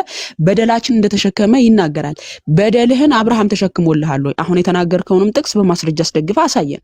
በደልህን ተሸክሞ አብርሃም መከራን ተቀበለ። አብርሃምም ይስሐቅም ያዕቆብም ነቢዩ መሐመድም ማናቸውም ነቢይ ሆኑ ሰላም ለነሱ ይስፈንና ማናቸውም ነቢያት የአንዱን ኃጢአት ተሸክመው አይደለም፣ ሊሸከሙም አልመጡም። አሁን ስለ ጥቅሱ ነው የፈጣሪን መልእክት ለማስተላለፍ ነው። ጥቅሱ በደላችን ተሸከመ አይልም? በደላችን ተሸከመ አይልም ይላል። ኃጢአታችን ይላል ግን ትክክል አይደለም። ስለዚህ ይሄንን የተሸከመ ነብይ ማን ነው? ይሄን የተሸከመ ኃጢአታችንን የተሸከመ ነብይ ማን ነው? ትክክል ነው ብለኸኝ እኮ ነው ያወጣውልክ። ተውራት እናንተ ጋር ያለው ነብያት እኮ ይኸውልሽ ተውራትና ኢንጂል አሁን እናንተ እንደምትሉት ይሄ የእናንተ ተውሪት ወንጌልና ኦሪት አያችሁ። አሁን ደግሞ ሸርተት አለ እናንተ ጋር ያለው ተውራት ተጨምሮበታል። ይኸውልሽ ኢየሱስን እግዚአብሔር ይለዋል። አንዴ ሚዩት አድርግ። አያችሁ አጣብቂኝ ውስጥ ሲገባ መንሸራተት ጀመረ። ቅድም እዚህ አጣብቂኝ ውስጥ እንዳይገባ ምን እያልኩት ነበረ? ተውራት ቁርአን የገለጸው ተውራት መጽሐፍ ቅዱሳችን ላይ ያለው ብሉይ ኪዳን ነው ብለህ ታምናለህን አልኩት። አዎ አለ። መልሶ እንዲያስተውል ምን አልኩት? ከ66 ያላነሱ መጽሐፍቶች አሉ በብሉይ ኪዳን ላይ የኢሳይያስ የኤርሚያስ የተባሉ መጽሐፍቶች። እነዚህ መጽሐፍቶች በሙሉ ተውራት ናቸው ብለህ ታምናለህ? ለሙሳ የተሰጠው አንድ ነው። አጣብቂኝ ውስጥ ሲገባ ምን አለ? ይሄ የተጨመረ ነው፣ እኛ ሙሉ በሙሉ ተውራትን አናምንም ብሎ ሸርተት አለ ማለት ነው። አየህ አይደል ዘኪር? በመጀመሪያ ለአእምሯችሁ ለህሊናችሁ ታመኑ ምንለው ለዚህ ነው።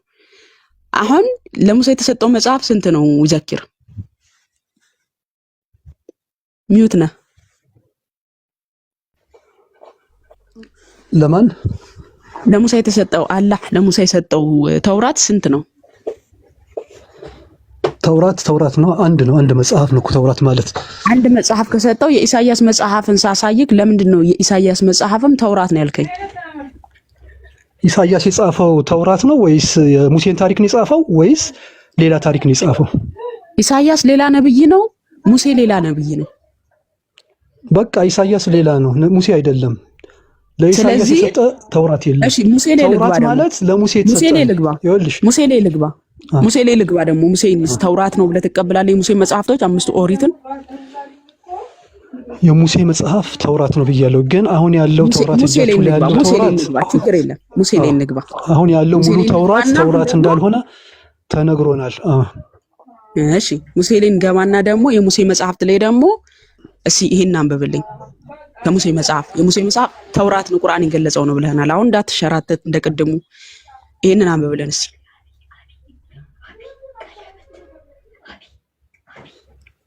እግዚአብሔር በሰዶምና በገሞራ ላይ በእግዚአብሔር ዘንድ ከእግዚአብሔር ዘንድ ከሰማይ እሳትና ዲን አዘነበ። እሺ እዚህ ጋር እግዚአብሔር የተባለ አካል አለ አይደለ? እግዚአብሔር ከዛስ በሰዶምና በገሞራ ላይ ምን አደረገ ይለናል? ከእግዚአብሔር ዘንድ ስንት አካላት እግዚአብሔር ተብለው ተጠርተዋል?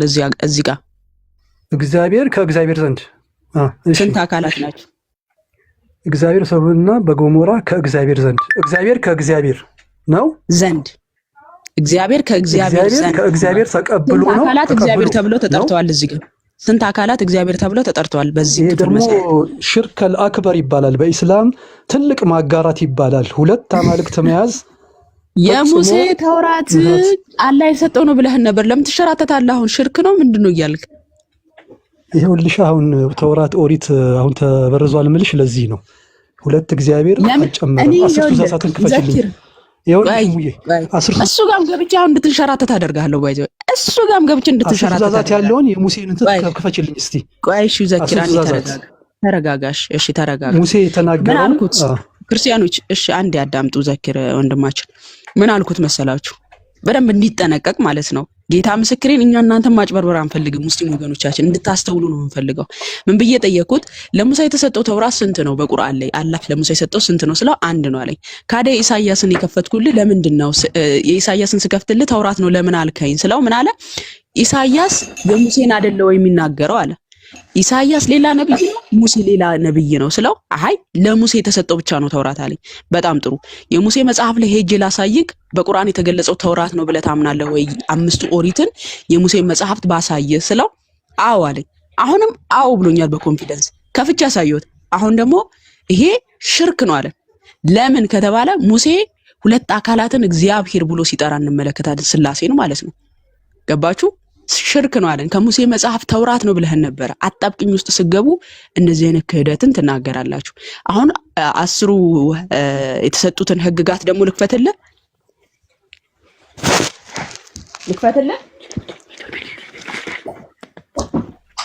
ዘኪር። እሺ ክፈችው። እሺ አሁን ደግሞ እዩ 10ቱ ህግጋት ጋር ደግሞ እንሄድና ለሙሴ የተሰጡትን 10ቱን ህግጋት ዘጸአት ምዕራፍ 5 ዘዳግም ማለት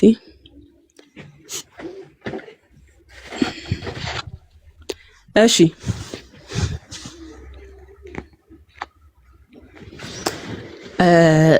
አንተም በግብጽ ባሪያ እንደነበርክ አስብ። እግዚአብሔር አምላክን በጸናች እጅና በዘረጋች ክንድ ከዚያ አወጣ። ስለዚህ እግዚአብሔር አምላክ የሰንበት ቀን ትጠብቅ ዘንድ አዘዘህ አለ።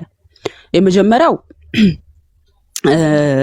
6 ቀን ሰራ ተግባርህንም ሁሉ አድርጊንና 7ኛው ቀን ግን ለእግዚአብሔር አምላክ ሰንበት ነው። አንተ እንደምታርፍ ሎሌህ ገረድህ ያርፍ ዘንድ አንተ ወንድ ልጅህም ሴት ልጅህም ሎሌህም ገረድህም በሬህም አህያህም ከብትህም ሁሉ በደጆች ውስጥ ያለ እንግዳ በእርሱ ምንም ስራ አትስሩ።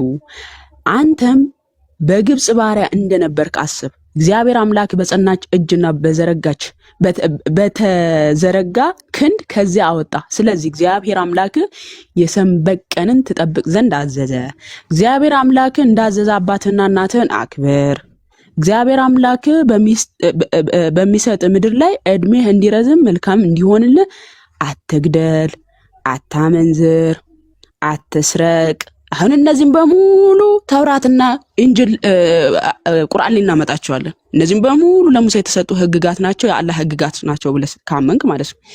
አትግደል፣ አታመንዝር፣ አትስረቅ፣ በባልንጀራህ ላይ ሐሰት አትመስክር፣ የባልንጀራህን ሚስት አትመኝ፣ የባልንጀራህንም ቤት እርሻውንም ሎሌውንም ገረዱንም በሬውንም አህያውንም ከባልንጀራህ ገንዘብ ሁሉ ማናቸውንም አትመኝ።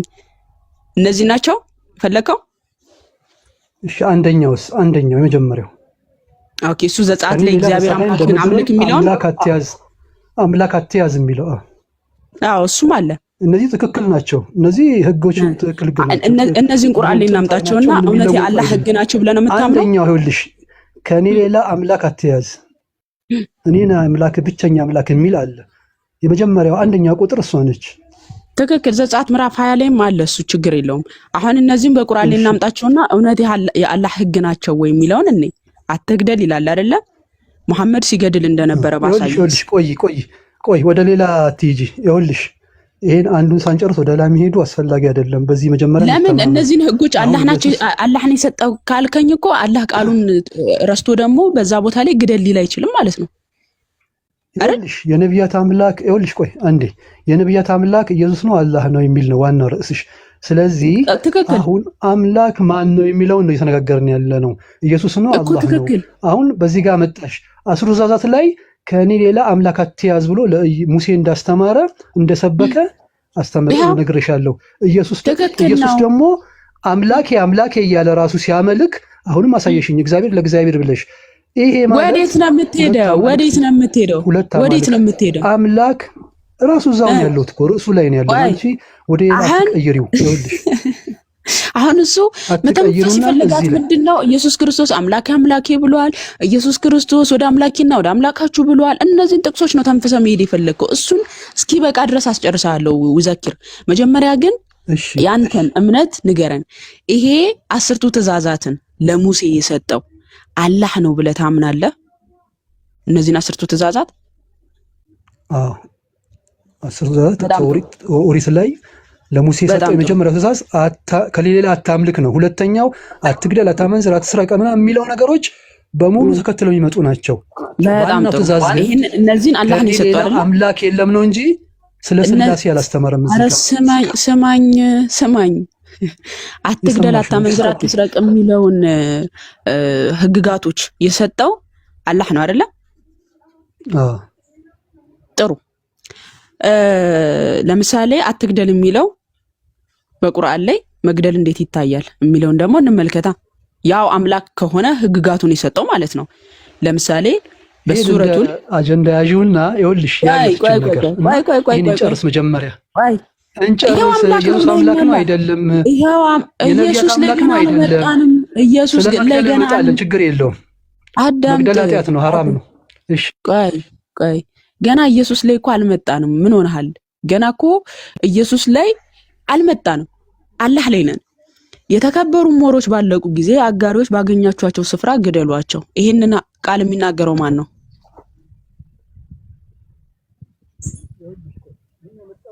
ወደ ሌላ ለመሸሽ ነው። ይሄንን አቆዩ። መጀመሪያ ይሄንን ጨርስ። እኔ እነግርሻለሁ። ማን ነው ይሄን ቃል የሚናገረው? ማን ነው? ይኸውልሽ ይሄ የመጋደል እንትን ምዕራፍ ሰዎች ሊያጠፉ ሲመጡ እስልምናን ሊያጠፉ ሲመጡ የመገዳደል እንትን አለ። ይሄ ጦርነት እዚህ ጋር እኮ አትግደሏቸው። ዝም ብሎ ግደሉ አይልም። አትግደል፣ አንዲትን ነፍስ የገደለ ሰው ነፍሱን እንደጠፋ ነው ይላል። አንዲት ነፍስ የገደለ ነፍሱን እንደጠፋ ነው ግደል አይልም። መጋደልና መግደል ይለያያል። ጦርነት አራት ቆይ ተረጋጋ። ተጋደሏቸው አይልም እዚህ ጋር። አንደኛ ግደሏቸው ነው። አየው ይሄን ቃል የሰጠው ማን ነው እያልኩ ያለሁት። አላህ ካልከኝ እዚህ ጋር አትግደል የሚለውን ህግ ሽሮ ነው። ይሄ ህግ ተሽሯል ማለት ነው። ግደል በሚል ተለውጧል ማለት ነው አይደል? እንደተሻረ እኔ ከቁርአን ማሳያለሁ። በነገራችን ላይ እሱ ችግር የለብኝም። ግን ይሄንን ይኸውልሽ አዳምጪኛ።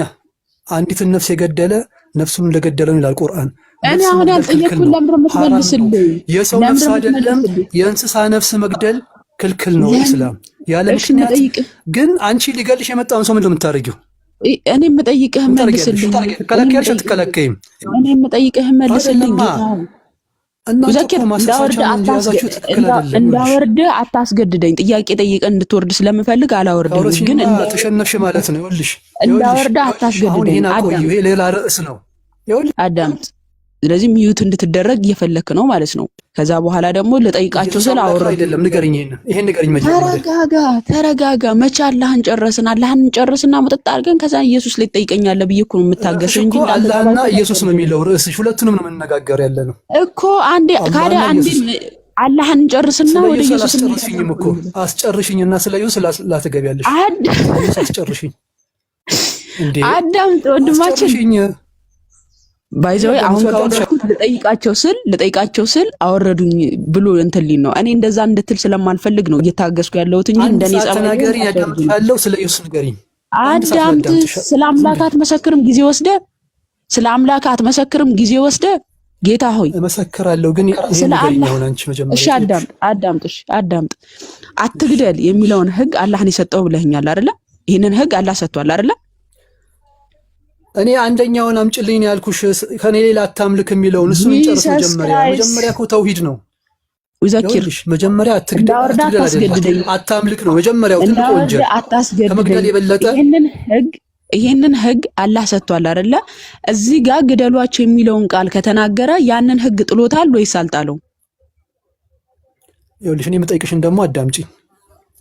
መጀመሪያ ከመግደል የባሰ 2 አምላክ 3 አምላክ 10 አምላክ ማምለክ ነው ወንጀል፣ ከባድ ወንጀል። መግደል ደግሞ ከዛ ቀጥሎ እታች ወረድ። በቃ እኔ እንድጠይቀኝ በጣም ጊዜ ሰጠውክ።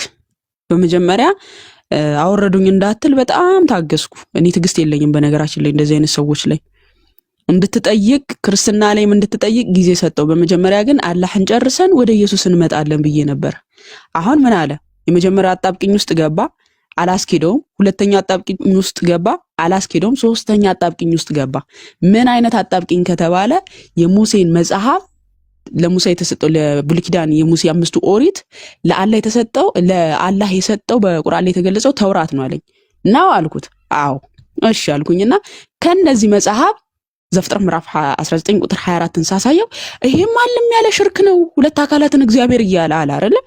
እሺ አትቀበለውም አልኩት። እሺ ህግጋቱን አውጪልኝ አለኝ። ህግጋቱ የተሰጡትን 10ቱን ህግጋት አውጪልኝ። አወጣውለት። አውጥቼለት እሱ ላይ ይዘሃለው ዘኪር ተረጋጋ ብዬ እነዚህን ህጎች የሰጠው ማን ነው አልኩት። አላህ ነው አለኝ ለሙሳ። ጥሩ አልኩኝና በቁርአን ላይ ሄጅ አሳየሁት። ገና ብዙ ነበርኩ አታመንዝር ምናምን የሚሉትን ነገሮች አላህ ራሱ እንዴት አመንዝሮ በቁርአን ላይ ሌላ ነገር እንደሚናገር ገና እኮ አሳይክ ነበረ፣ ግን መውጫ አጣ። ስለዚህ አሁን ወደ ኢየሱስ መለጠፍ ፈለገ። በመጀመሪያ እኮ ክፈችልኝ ያለኝ ራሱ ነው። ኦኬ ሙስሊም ወገኖቻችን በመጀመሪያ እኛ ወጥመዱ ሳናስገባችሁ በፊት በጣም እናስጠነቅቃችኋል። ይሄን ታምናለህ፣ ይሄ ማለት እንዲህ ነው ብለህ ትረዳለህ፣ ትቀበለዋለህ፣ እንድታስተውሉ ማለት ነው። ወጥመድ ውስጥ ሳንከታችሁ በፊት ከዛ በኋላ ወጥመድ ውስጥ ከገባችሁ በኋላ አይ ተበርዟል፣ እንዲሆናል የሚል ሰበብ ታመጣላችሁ ማለት ነው። በመጀመሪያ በኮንፊደንስ ያወራችሁበትን ነገር አስተውሉ። ሙስሊም ወገኖቻችን አላህን በነቢያት በጭራሽ ልታሳዩን አትችሉም። ለምን? የትኛውም ነብይ ስላልሰበከው። የትኛውም ነብይ ኢሳይያስ 53ን ከፍቼለት ሰው እግዚአብሔር አምላክ ምህረቱን ካላከለት በስተቀር ይሄ ልጅ ክርስቶስን የሚያውቅ አይመስለኝም እንትን ካላለ ማለት ነው። እግዚአብሔር አይነ ልቦናውን ካልከፈተለት ምን አለ? ኢሳይያስ 53 ላይ ስለ በደላችን ተሸከመ፣ በእርሱ ቁስል እኛ ተፈወስን፣ የድህነታችን ተግሳጽ በእርሱ ላይ ነበረ የሚለውን ቃል ለነቢያት ነው አለ። የትኛው ነብይ ነው በደልህን የተሸከመው ስለው ደግሞ አይ በደላችንን የሚሸከም ነብይ የለም፣ ያንዱን በደል ሌላው ይሸከማል የሚል ትምህርት የለም። ይሄው ጥቅሱ ይላል እኮ። አይ ተበርዟል ግን እኮ ለነብይ ብለህ ሰጥተው ነበር። ለምን በዚህ ነሐል ሰለሜ ትሄዳላችሁ ወገኖቻችን? ለምን በዚህ ነሐል እንደ ሳሙና ሙልጭ ትላላችሁ? ነቢያት ስለ ክርስቶስ እንደመሰከሩ ጭንቅላት ካለ ይሄው እንኳ አብርሃም አለን እኮ ጭራሹ ነው። ጉድ እኮ ነው። አብርሃም ራሱ ቢሰማው ነው የሚለው አብርሃም ራሱ ማለት ነው። እና ሌላ ሙስሊሞች ካላችሁ ላኩ፣ በዚህ ርዕስ ላይ ማውራት የምትፈልጉ ማለት ነው።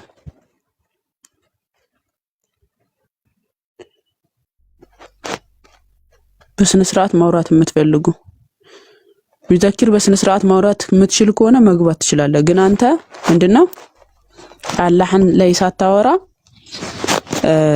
ኢየሱስ ላይ ላወራ። በመጀመሪያ ስለ አምላክ አብራራለን ብለን ርዕስ ጀምረናል አይደለ? እሱን ሳጨርስ ወደ ኢየሱስ ጥልቅ ማለት አይደለም። ስለ አላህ ጨርስ። እሺ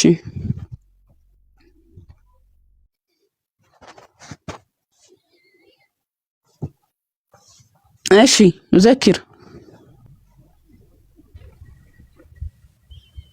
አለ። ለምን 10ቱ ትእዛዛትን የመጀመሪያውን አታሳየኝም? በጣም ጥሩ። እሺ አሁን ከመጀመሪያው ላሳይ። አሁን እሱ ከሌላ አታምልክ የሚለውን ለምን አላሳየሽኝም? ችግር የለም እኔ አሳያለሁ። ችግር አንተ አሁን እኮ አዲስ ነገር ያመጣ መስሎ ነው። በቃ ደስ ያለክ እኮ ከኔ ሌላ አታምልክ የሚለው ቃል እንደው ኢየሱስ ክርስቶስን አምላክ ያደርገው መንፈስ ቅዱስን አምላክ ያደርገው የሚል መስሎ ነው። አንተ ምስኪን። እሺ ይኸውልህ እስቲ ከእኔ በቀር ሌሎች አማልክት አይሆኑልህ ይላል። ምንድነው? በቃ አለቀ። ይሄ ነው። ምንድነው? አለቀ። አላህን አሳየኸኝ። የታለ? አንድ ቁጥር ነው። አንደኛ ቁጥር የመጀመሪያው ከኔ በቀር ሌሎች አማልክት አይሆኑልህ። በሰማይ ካለው በታችም በምድር ካለው ከምድር በታች በውሃ ውስጥም ነገር የማናቸው ምሳሌ የተቀረጸውን ምስል ለአንተ አታድርግ። እችን 10 ትእዛዛት የትም ቤተክርስቲያን አታያትም እኮ አያውጣትም። አላህን ነው አሁን እያሳየኛለህ። ይሄ አምላክ ብቸኛ አምላክ ሰማይና ምድር የፈጠረ ጌታ ነብያት የሰበኩት ትምህርት መሆኑን ልነግርሽ ነው። ማን ነው እዚህ ጋር? ማን ነው ይሄ አምላክ? ከእኔ በቀር ሌላ አምላክ አይሁንልህ። ለሙሴ የላከው ፈጣሪ ማለት ነው። ፈጣሪ ሰማይና ምድር የፈጠረ ማን ነው?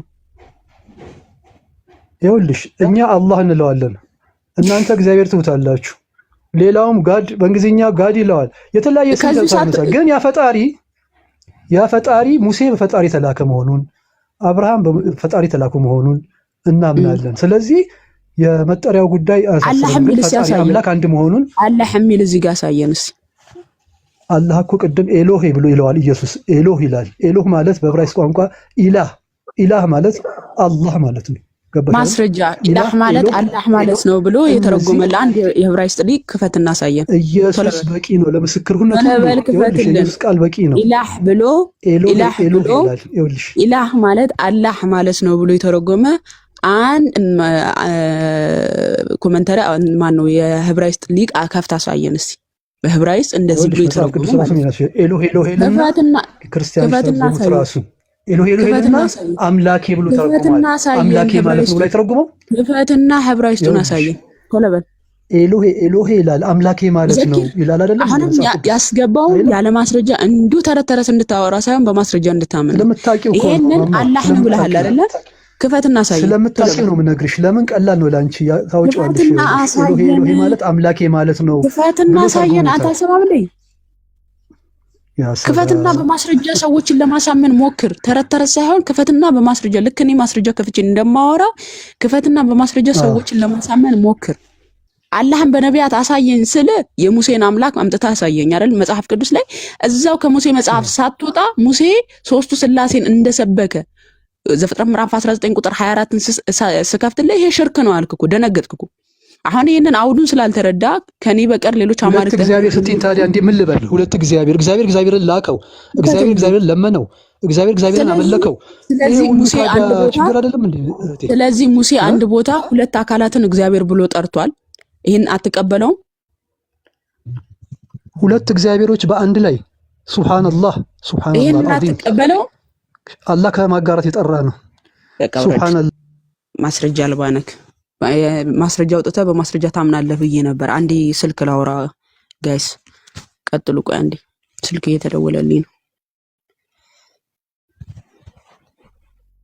ራሴ ናስፋና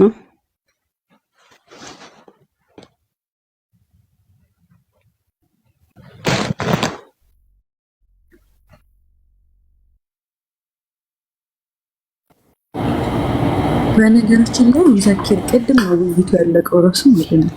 በአንዱ ስትሄድ ማምለጫ ስታጣ ወደ አንዱ ትሄዳለህ። ገና እንደገባ ኤሎሄ ኤሎሄ ላማ ሰብቅታን የሚለውን እሱን አነሳ። ኦኬ ክርስቶስ መሰቀል አምነህ ነው ወይ ብላ ስትይዝ ደግሞ ማምለጫ ስለጣ ወደ 10ቱ ትእዛዛት ሄድክ። እሺ 10ቱ ትእዛዛት ላይ ሄደህ ደግሞ ያንተ አምላክ ገዳይ ስለመሆኑ ከቁርአን አውጥታ አሳየች እና እዚህ ጋር ግደልና አትግደል አይምታታሙ ስትል ደግሞ ማምለጫ አጣና ሌላ ርዕስ ውስጥ ገባ። ስለዚህ እባክህን ሙዘኪር ኦዲየንስ ራሱ ይታዘባል። በዚህ እዚህ ጋር እየተማረ ያለ ሰውም ስለሚታዘባችሁ ሙስሊሞች ስትገቡ በማስረጃ ቢሆን መልካም ነው።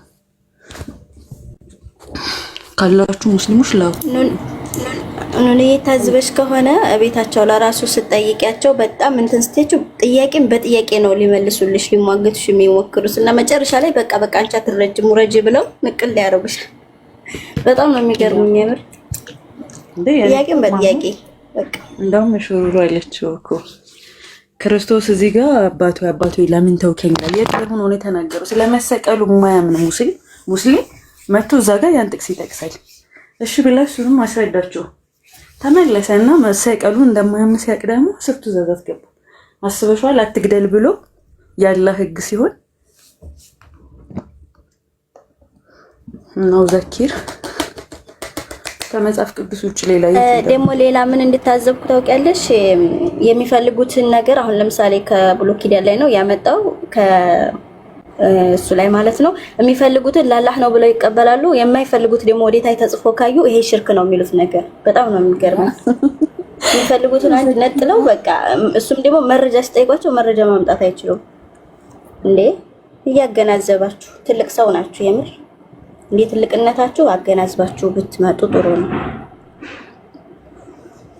ትክክል ቀሊ ማማ ቃሎት ያሰማልን እህታችን ካላችሁ ጋይስ ላኩ ሙስሊሞች እና እኔ ለራሱ እስኪ ሙስሊሞች ካልመጡ ከኔ ሌላ አታምልክ ነው የሚለውን ብታስረዳን ቀስ ብላ ደስ ይለኛል።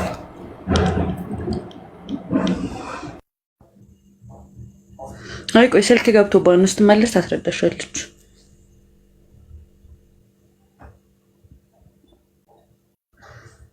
ስትመለስ ታስረዳሻለች ቃልዬ ስልክ ስለገባባት ነው። እሺ ወደሽ ጋይስ ኮፕሊንክ ግን 5000 እንኳን አልገባንም እና ደግሞ ቃልዬ የመመከር ያልሽው ለፎይ ነግረሽዋል ሰዓቱ እንደማይመች ተሰኘገን። አዎ ነግሬዋለሁ። ኦኬ ስለዚህ በቃ እንትና ሩሃማ ስላለችሽ ቅድም ምናልባት ማማ ከእንትን ካለችሽ ካለዛ ግን እንትና ማን ነው ያኔ ሲንድሮስ እሱን ታገናኝሻለች አዳም እንትን ይልሻል። እሺ በፈለግሹ ሰዓት ሩሃማ ነው እሷም አናግርሻለሁ አዳም አለ ምናምን ብላኛለች። እሷን ማውራታለሁ በቴሌግራም አለ። እሺ በፈለግሹ ሰዓት እሱ ጋር መማር ትችያለሽ። እሺ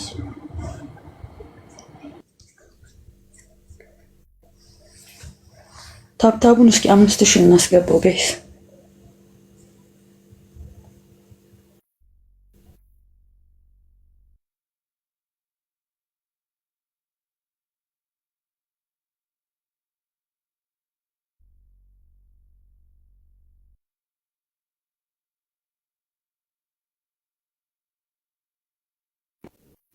አዎ ሲጀመር እኮ ኢየሱስ አልተሰቀለም ብለው ነው የሚያምኑት። አመሳስሎ ሰጥቷቸው ሌላ ሰው ሰጥቷቸው ነው እንጂ ያን ከዛ ሲሰቀል ያለውን ጥቅስ አምጥቶ እንደ መረጃ ማቅረቡ ለራሱ ያስፎግረዋል። የምር እንዴ ህፃናትንም እንደዚህ ጋር የተቀመጥ ነው።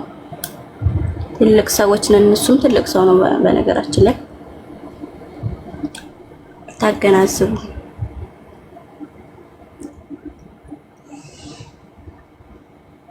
እኔ ግን ያሳዝነኛል ናኑዬ ማለት ነው ማሜ እስከምትመጣ ያ በኢየሱስ ተመሳስሎ የተሰቀለው ሰውዬ በምን ኃጢያቱ ነው ግን ምስኪን በሱ ቦታ የተሰቀለው? የምር ያሳዝነኛል። አይ ምስኪን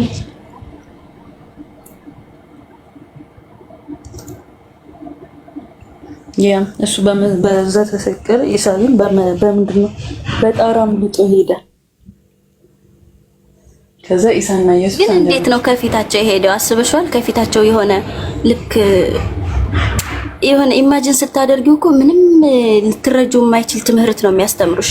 በቃ ኢየሱስ አርጓል። ሲታረግ እንኳን አላዩትም። ዝም ብሎ ሽዋለና ከዛ የሆነውን ሰው ከሱ ጋር አመሳስሎ ምናምን ሰጣቸውና ያንን ኢየሱስ መስሏቸው ሰቀሉት። የሚሉት ነገር በጣም ይገርመኛል። ብዙ ጥያቄ ስጠይቃቸው አረ አላሁ አለም ይሄማ አላህ ነው የሚያውቀውና አጥብቀሽ አትመራመሪ ይልሻል። በቃ ብዙ ጥያቄዎችን እኮ ጠይቀናል። ኢሳ ምናምን ስለ ኢሳ እኮ ዲቴል እንዳለ ብትጠይቂያቸው የት እንደተወለደ አያውቁም፣ ነገሩን አያውቁም። አላሁ አለም ነው እንዳለ መልሳቸው።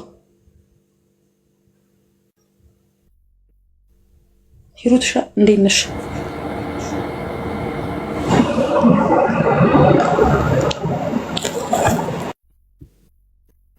አበባ ያለሽ? እሺ ሂሩት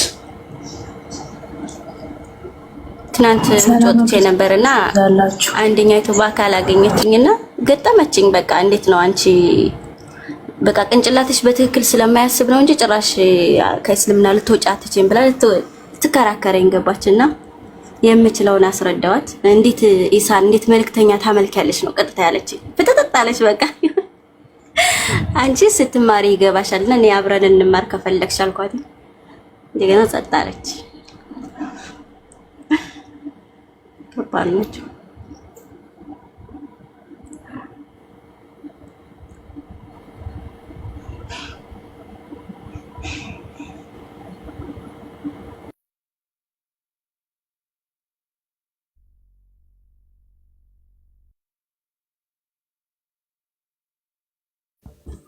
ምን ኔትወርክ አስወርዶሽ ነው ሂሩት? ሶሪ እኔ ላስወርዶሽ።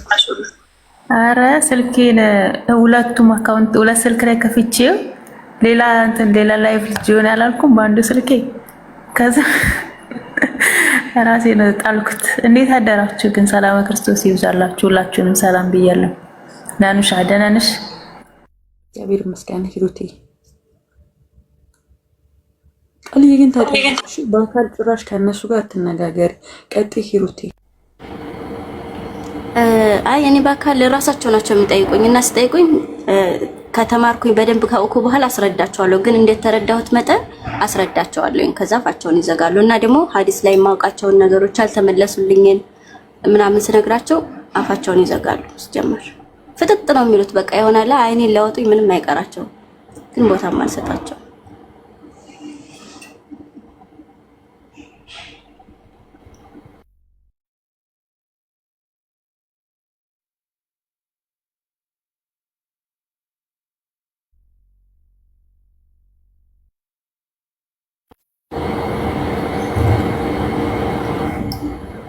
ሂሩት ያውሪ ከተመቸሽ።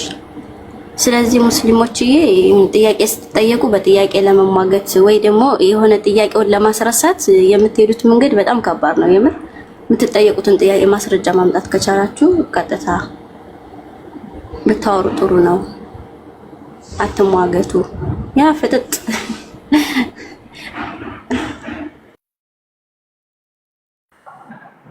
ውይይት ጨርሳ ነው ጨምቃው ሰውየውን ድጋሚ የጠፋች ማማዬ። እኔ እኮ እሱን ዴዲት ላረግ ስልክ ገባብኝ አውርቼ እመጣለሁ ብላ ነው ሄዶት። ኦኬ ናኑ እንትናን አስገበት፣ ያብን አስገበት። አንዳንድ ቁጥር እየጻፈች ነው። እኔ ግን እዚህ ቤት ሞዴሬተር የሌለኝ ለምንድን ነው ጋይስ? ማማዬ ግን እዚህ ቤት ለምንድን ነው ሞዴሬተር የሌለኝ? እውነት ምን አልሽኝ ሂሩቴ? ያብን አስገበት። አንዳንድ ቁጥር እየጻፈች ነው። ያ ቤት አለች። ሁለቴ ሶስቴ ጽፋለሁ። ለዛ ነው አልተሳላየሁትም ነበር። ናኑ ለምንድን ነው እንደ ቴሌግራም ሞዴሬተር የማታሰጪኝ? ይሰጥሻል። ምንም እንዳታስጸባይሽ ብቻ። ወንድ ነው እሺ ሶሪ አዋ ስትለኝ እኮ ነው ያብን አስገበት አለች። እንደ ሴት ነች። ድምጿን ሰምቻለሁ። ወንድ ነው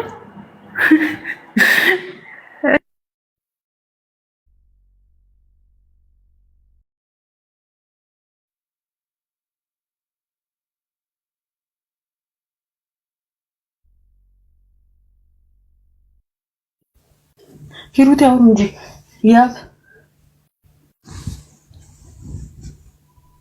ያብ የት ነው የሰማሽው ድምጼን? አንቺ ማስረጃ አምጪ እስቲ። ሂሩት ሰላም ብያለሁ። ለማንኛውም ሁላችሁ ነው እንዴት ናችሁ? እግዚአብሔር ይመስገን። እንዴት ነው ወንድማችን? አለው እግዚአብሔር ይመስገን። አንቺ ሂሩት ስም እንትን ስለረሳሽኝ አይደል? ፍትህ ለጾታ ቀና ፕሮፋይላችሁን አንድ አይነት አድርጋችሁ ነው። ተመሳስሎብኝ ነው እንደ ኢሳ።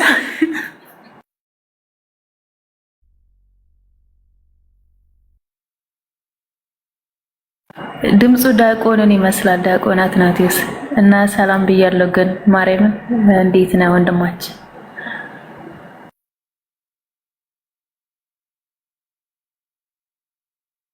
የማንን ይመስላል? ኧረ ተይ ተይ ተይ። ሰላም ብያለሁ። ለማንኛውም ማማይ እስክትመለስ ቅድም ስታነሳ የነበረውን ሁለት አካል ሲባል ምንድን ነው ያለው? ደንግጦ እንትን አለ አይደለ? ላይክ አይቶት አያውቅም መሰለኝ። እኛ ምናምን ያው አንድ መለኮት በሶስት አካል ተገለጠ ብለን ነው ምናምን አይደለ? እና ሁለት እግዚአብሔር የሚል እንትን ስላየ ደንግጦ ነበር። ማነው ስሙ? ዘካሪያ ማን ነበረ? ብቻ እሱ ሰው ዛኪር ወይ ምናምን። እና ይሄ በብሉይ ኪዳን የተለመደ እንትን ነው። ያው አካል እናገኛለን፣ አንድ አካል፣ ሁለት አካል፣ ሶስት ድረስ እናገኛለን። አብን፣ ወልድን፣ መንፈስ ቅዱስን ማለት ነውና የቃላት አጠቃቀም ላይ ለምሳሌ አንድ ሲባል ምን አይነት አንድ ነው? ነጠላ ነው ወይስ ውህድ አንድነትን የሚያሳየው የሚባለውን ነገር አይለዩም በብዛት ሙስሊም ወገኖቻችን ማለት ነውና ኦሪት ዘዳግም ላይ ምዕራፍ 6 ቁጥር 4 ላይ እስራኤሎች ስማ አምላካችን እግዚአብሔር አንድ እግዚአብሔር ነው ይላል አይደል? እና እሱን ይዙና አንድ እግዚአብሔር ነው ያለው። ስለዚህ ከሱ ውጪ እሱንም አብ ነው የሚሉት፣ ከሱ ውጪ ሌላ አምላክ የለም። ስለዚህ ኢየሱስ ክርስቶስ እግዚአብሔር አይደለም ወይ አምላክ አይደለም ብለው ያነሳሉና እሷ ጋር ያለችውን እንትን አንዴ እንትን ልበልና ለምሳሌ አሁን ዘፍጥረት ምዕራፍ 2 ቁጥር 24 ላይ ያለው ምን ይላል? ስለዚህ ሰው አባቱና እናቱን ይተዋል፣ በሚስቱም ይጣበቃል፣ ሁለቱም አንድ ስጋ ይሆናሉ ይላልና እዚህ ጋር ምን እያለን ነው? አንድ ስጋ ይሆናሉ። እነማን? ሁለቱ ባልና ሚስት ከመጋባታቸው በፊት የነበሩት ባልና ሚስት አንድ ይሆናሉ ይላል። እዚህ ጋር አንድ ይሆናሉ ሲባል ላይክ ምን አይነት አንድነት ነው ያላቸው? አንድ ነጠላ ማንነት ነው ያላቸው ወይስ የአንድ ነገር ውህደት ወር ደግሞ የሌላ ትርጉም አለው የሚለውን አያዩትም። እና ቃሉ ሂብሪው ወርዱ የሚለው ምንድነው? ኢካድ ነው የሚለውና ይሄ ደግሞ ምን አይነት አንድነትን ያሳያል? ያልተገለጠ ወይ ደግሞ የብዙ ነገሮችን ውህደት የሚያሳይ እንትን ነውና ዘፍጥረት 2:24 እና ዘዳግም 6:4 ላይ ያለው የሂብሪው ቃል ኤካድ የሚል ነውና እሱ ቃል ከአንድ በላይ የሆኑ አካላትን የሚያጠቃልል። ለምሳሌ የሆነ ቲም ቢኖር የኳስ ቲም እሱን እንደ አንድ ስንጠራው የምንጠቀመው ወርድ ነው ይሄ። ሌላ ደግሞ ያኪድ ይባላል። ይሄ ደግሞ ነጠላ ማንነትን የሚያሳይ ቃል ነው። ይሄን ደግሞ የምናገኘው ምን ላይ ነው? ለምሳሌ መጽሐፈ መሳፍንት ላይ ምዕራፍ 11 ቁጥር 34 ላይ የዮፍታሔን ታሪክ ታውቁታላችሁና የዮፍታሔን ታሪክ ስናይ ምን ይላል? ዮፍታሔም ወደ ቤቱ መጣና ከዛ ከቤቱ የወጣውን እንደሚሰዋ ይናገራል። ከዛ የወጣችውም ለእርሱ አንዲት ብቻ ነበረች፣ ከእርሷም በቀር ወንድ ወይንም ሴት ሌላ ልጅ አልነበረም ይላልና እዚህ ጋር አሁን አንዲት ብሎ የተጠቀመው ቃል ምንድነው? ያኪድ ነው። ይሄ ደግሞ ምንድነው ያሳያል? ነጠላ ማንነትን የሚያሳይ ወርድ ነው። ለአምላክ አንድነት የሚጠቀመው ወርድ መጽሐፍ ቅዱስ ላይ ኢካድ የሚለውን ወርድ ነው በሂብሪው።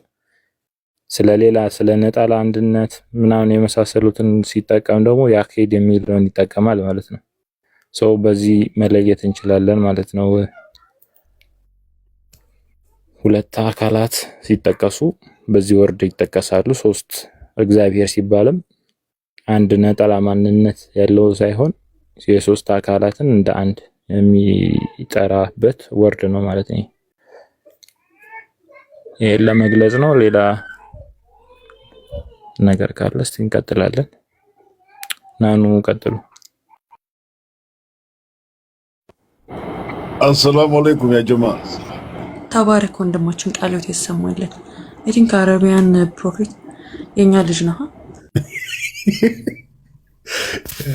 ከዋነናችሁ እንግዲህ ጥያቄ ልጠይቅ ነበረ እና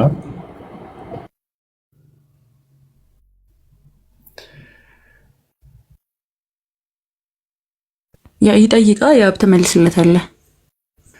አይ አሁንማ ባነናችሁ። እኔማ ሙስሊሞች ስግጥ እያሉ እንደሚጠይቁን መጽሐፍ ቅዱስ ላይ ኢየሱስ ክርስቶስ አምላክ ነኝ ያላለበት ቦታ አለ?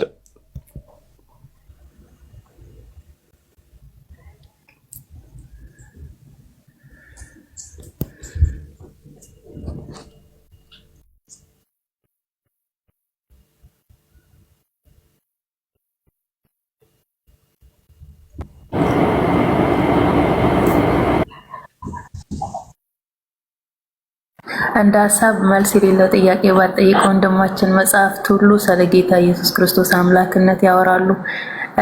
ናኑሻ ያብን አሳድጊውና ፎሎ ያድርጉት ጋይስ፣ ፎሎ አድርጉት ወንድማችንን እና አዳዲስ ተማሪዎች እየመጡልን ነው ምናምን እና ፎሎ አድርጓቸው፣ ተጠቀሙባቸው። ቪዲዮ ሲፖስቱ ምናምን ሼር ሪፖስት አድርጉ፣ መልስ ይሰጣሉ ለአብዱሎች እና ፎሎ አድርጓቸው። ቤዚን ራሱ ፎሎ አድርጓት። ቪዲዮ ባትሰራም እሷን ተልቂያትና የለቀቀችው ቪዲዮ ለቅድምና ለእንትና የመለሰችላትና አዲስ ቪዲዮ ለቃለች። እሱን ገብተው እንዲያዩላት እሷን አሳድቂያት። ቤዚን ሰምታችኋል? ቤዚ ቪዲዮ ለቃለች። ግቡና ሪፖስት፣ ኮፒ ሊንክ፣ ሼር አድርጉ። እውነት ግን የኛ ልጆች በጣም ነው የምታናድዱት። ኦርቶዶክሳውያን እንዴት ነው አስችሏችሁ ቪዲዮ አይታችሁ ሪፖስት ሳታደርጉ ኮፒ ሊንክ ሳታደርጉ የምታልፉት? ለሚሰሩ ልጆች ያናድዳል ማለት ነው። ኤዲት አድርገው ምናምን ነው የሚለቁትና ኤፊም ለቅ ያለው እያለች ነው ኤፌሶን ማለት ነው ከታች። የእሷንም ግቡና ቪዲዮን እያያችሁ ማለት ነው። ጊዜ ወስድም እኮ ቪዲዮን እያያችሁ እስከምጨርሱ ድረስ ቢያንስ 20 ጊዜ 10 ጊዜ ኮፒ ሊንክ አድርጉት። ከዛን ጫን ብላችሁ ለሚመጣላችሁ ሰው ሁሉ ሼር አድርጉ፣ ሪፖስት አድርጉት።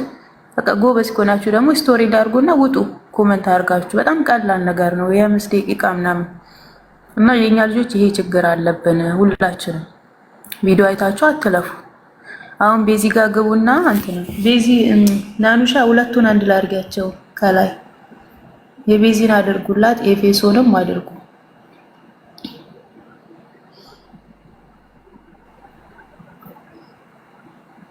ናኑሻ ስራ ላይ ነች መሰለኝ። ከታች ሞዴሬተር የለም መልሸኛ ሂሩቲ ማንን ነው የማሳድገው? ቤዚንና ያብን እንደዛ አሳድጋቸዋለሁ። በዛው ደግሞ ያብስ ከዛ ለእንትና መልስለት። ጌታ ሆይ አንድ ሰው ሆኖ ነው የሚታዩ።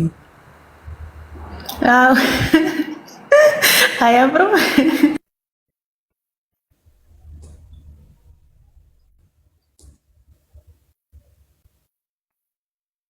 ቤትራ ከቻልሽ እና ግቢ ኤፌሶን ጋር ግቡና ጋይስ ገብታችሁ እንትን በሉ። የፖስተችው ሼር ሪፖስት አድርጉላት።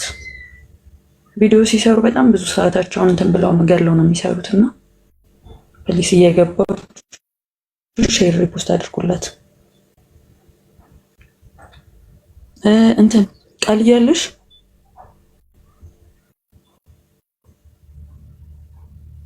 ቃል አንሽ ያለው እንደ አለሁኝ እሱ ላይ መሰለኝ ጥያቄሽ። አዎ ቅድም 10ቱ ትእዛዛት ላይ እዚህ የሚከታተሉ ሙስሊሞችም አሉ። እኔም ጥያቄ ስለሆነብኝ ያው ቢያስረዳኝ ከእኔ ሌላ አታምልክ ያለበትን ማለት ነው። ወዴታችን እርሱ ካለ እሱ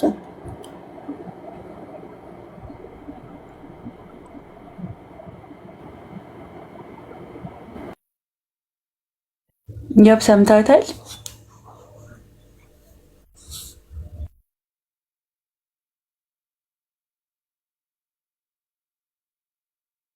ናሽኝ እናን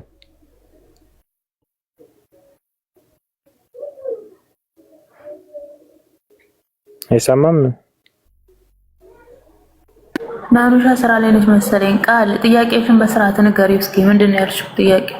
ኦኬ ቅድም ማሚ ጋር እየተከራከረ ያለው ሰውዬ ማስረጃ ሲያመጣ ማለት ነው ማን መጽሐፍ ላይ መስለሽ ዩሱፍ መጽሐፍ ላይ መሰለኝ 10ቱ ትእዛዛትን አመጣ እንደ መረጃ።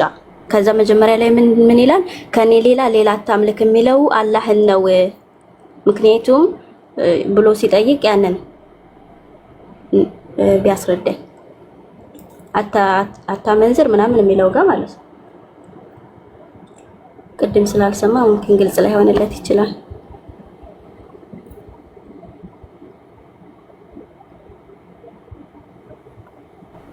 እሺ ከኔ ዘጸአት ላይ ነው የሚኖረው አይደለ?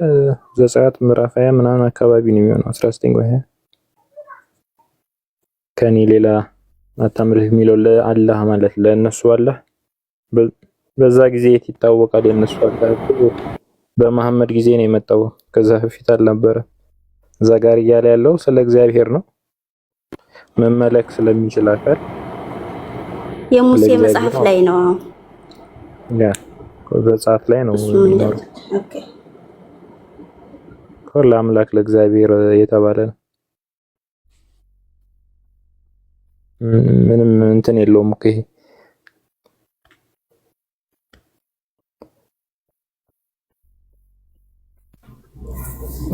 እኔም እዚህ ጋር አንድ ጥያቄ ነበረኝና የሙሴ ሕግና የእግዚአብሔር ሕግ አንድ ነው ወይስ ሁለት ነበረ? በወቅቱ ማለት የሙሴ ለብቻው ነበረው እግዚአብሔር ከሰጠው ውጪ ህዝቡን የሚያስተዳድርበት ወይስ አንድ ነው?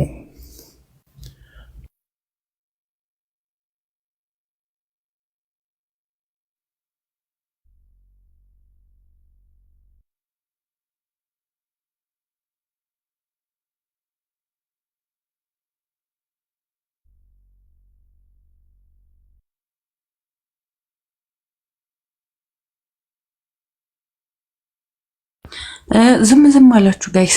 ያብ ከምን አንጻር እንደው ታውቃለህ? ይሰማል ያብ? አይ ቲንክ ጥያቄው ካልገባ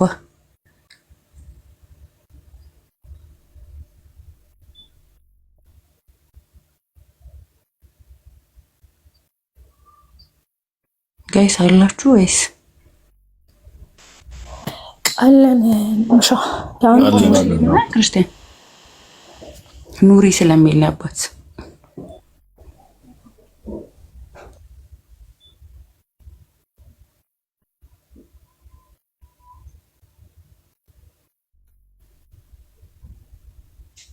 ሲጀመር ስላሴን የሚረዱበት እይታቸው ራሱ እሱ እዛ ጋር ሊል የፈለገው ቃል እያልሻ አለሁኝ ናኒ ያለሁ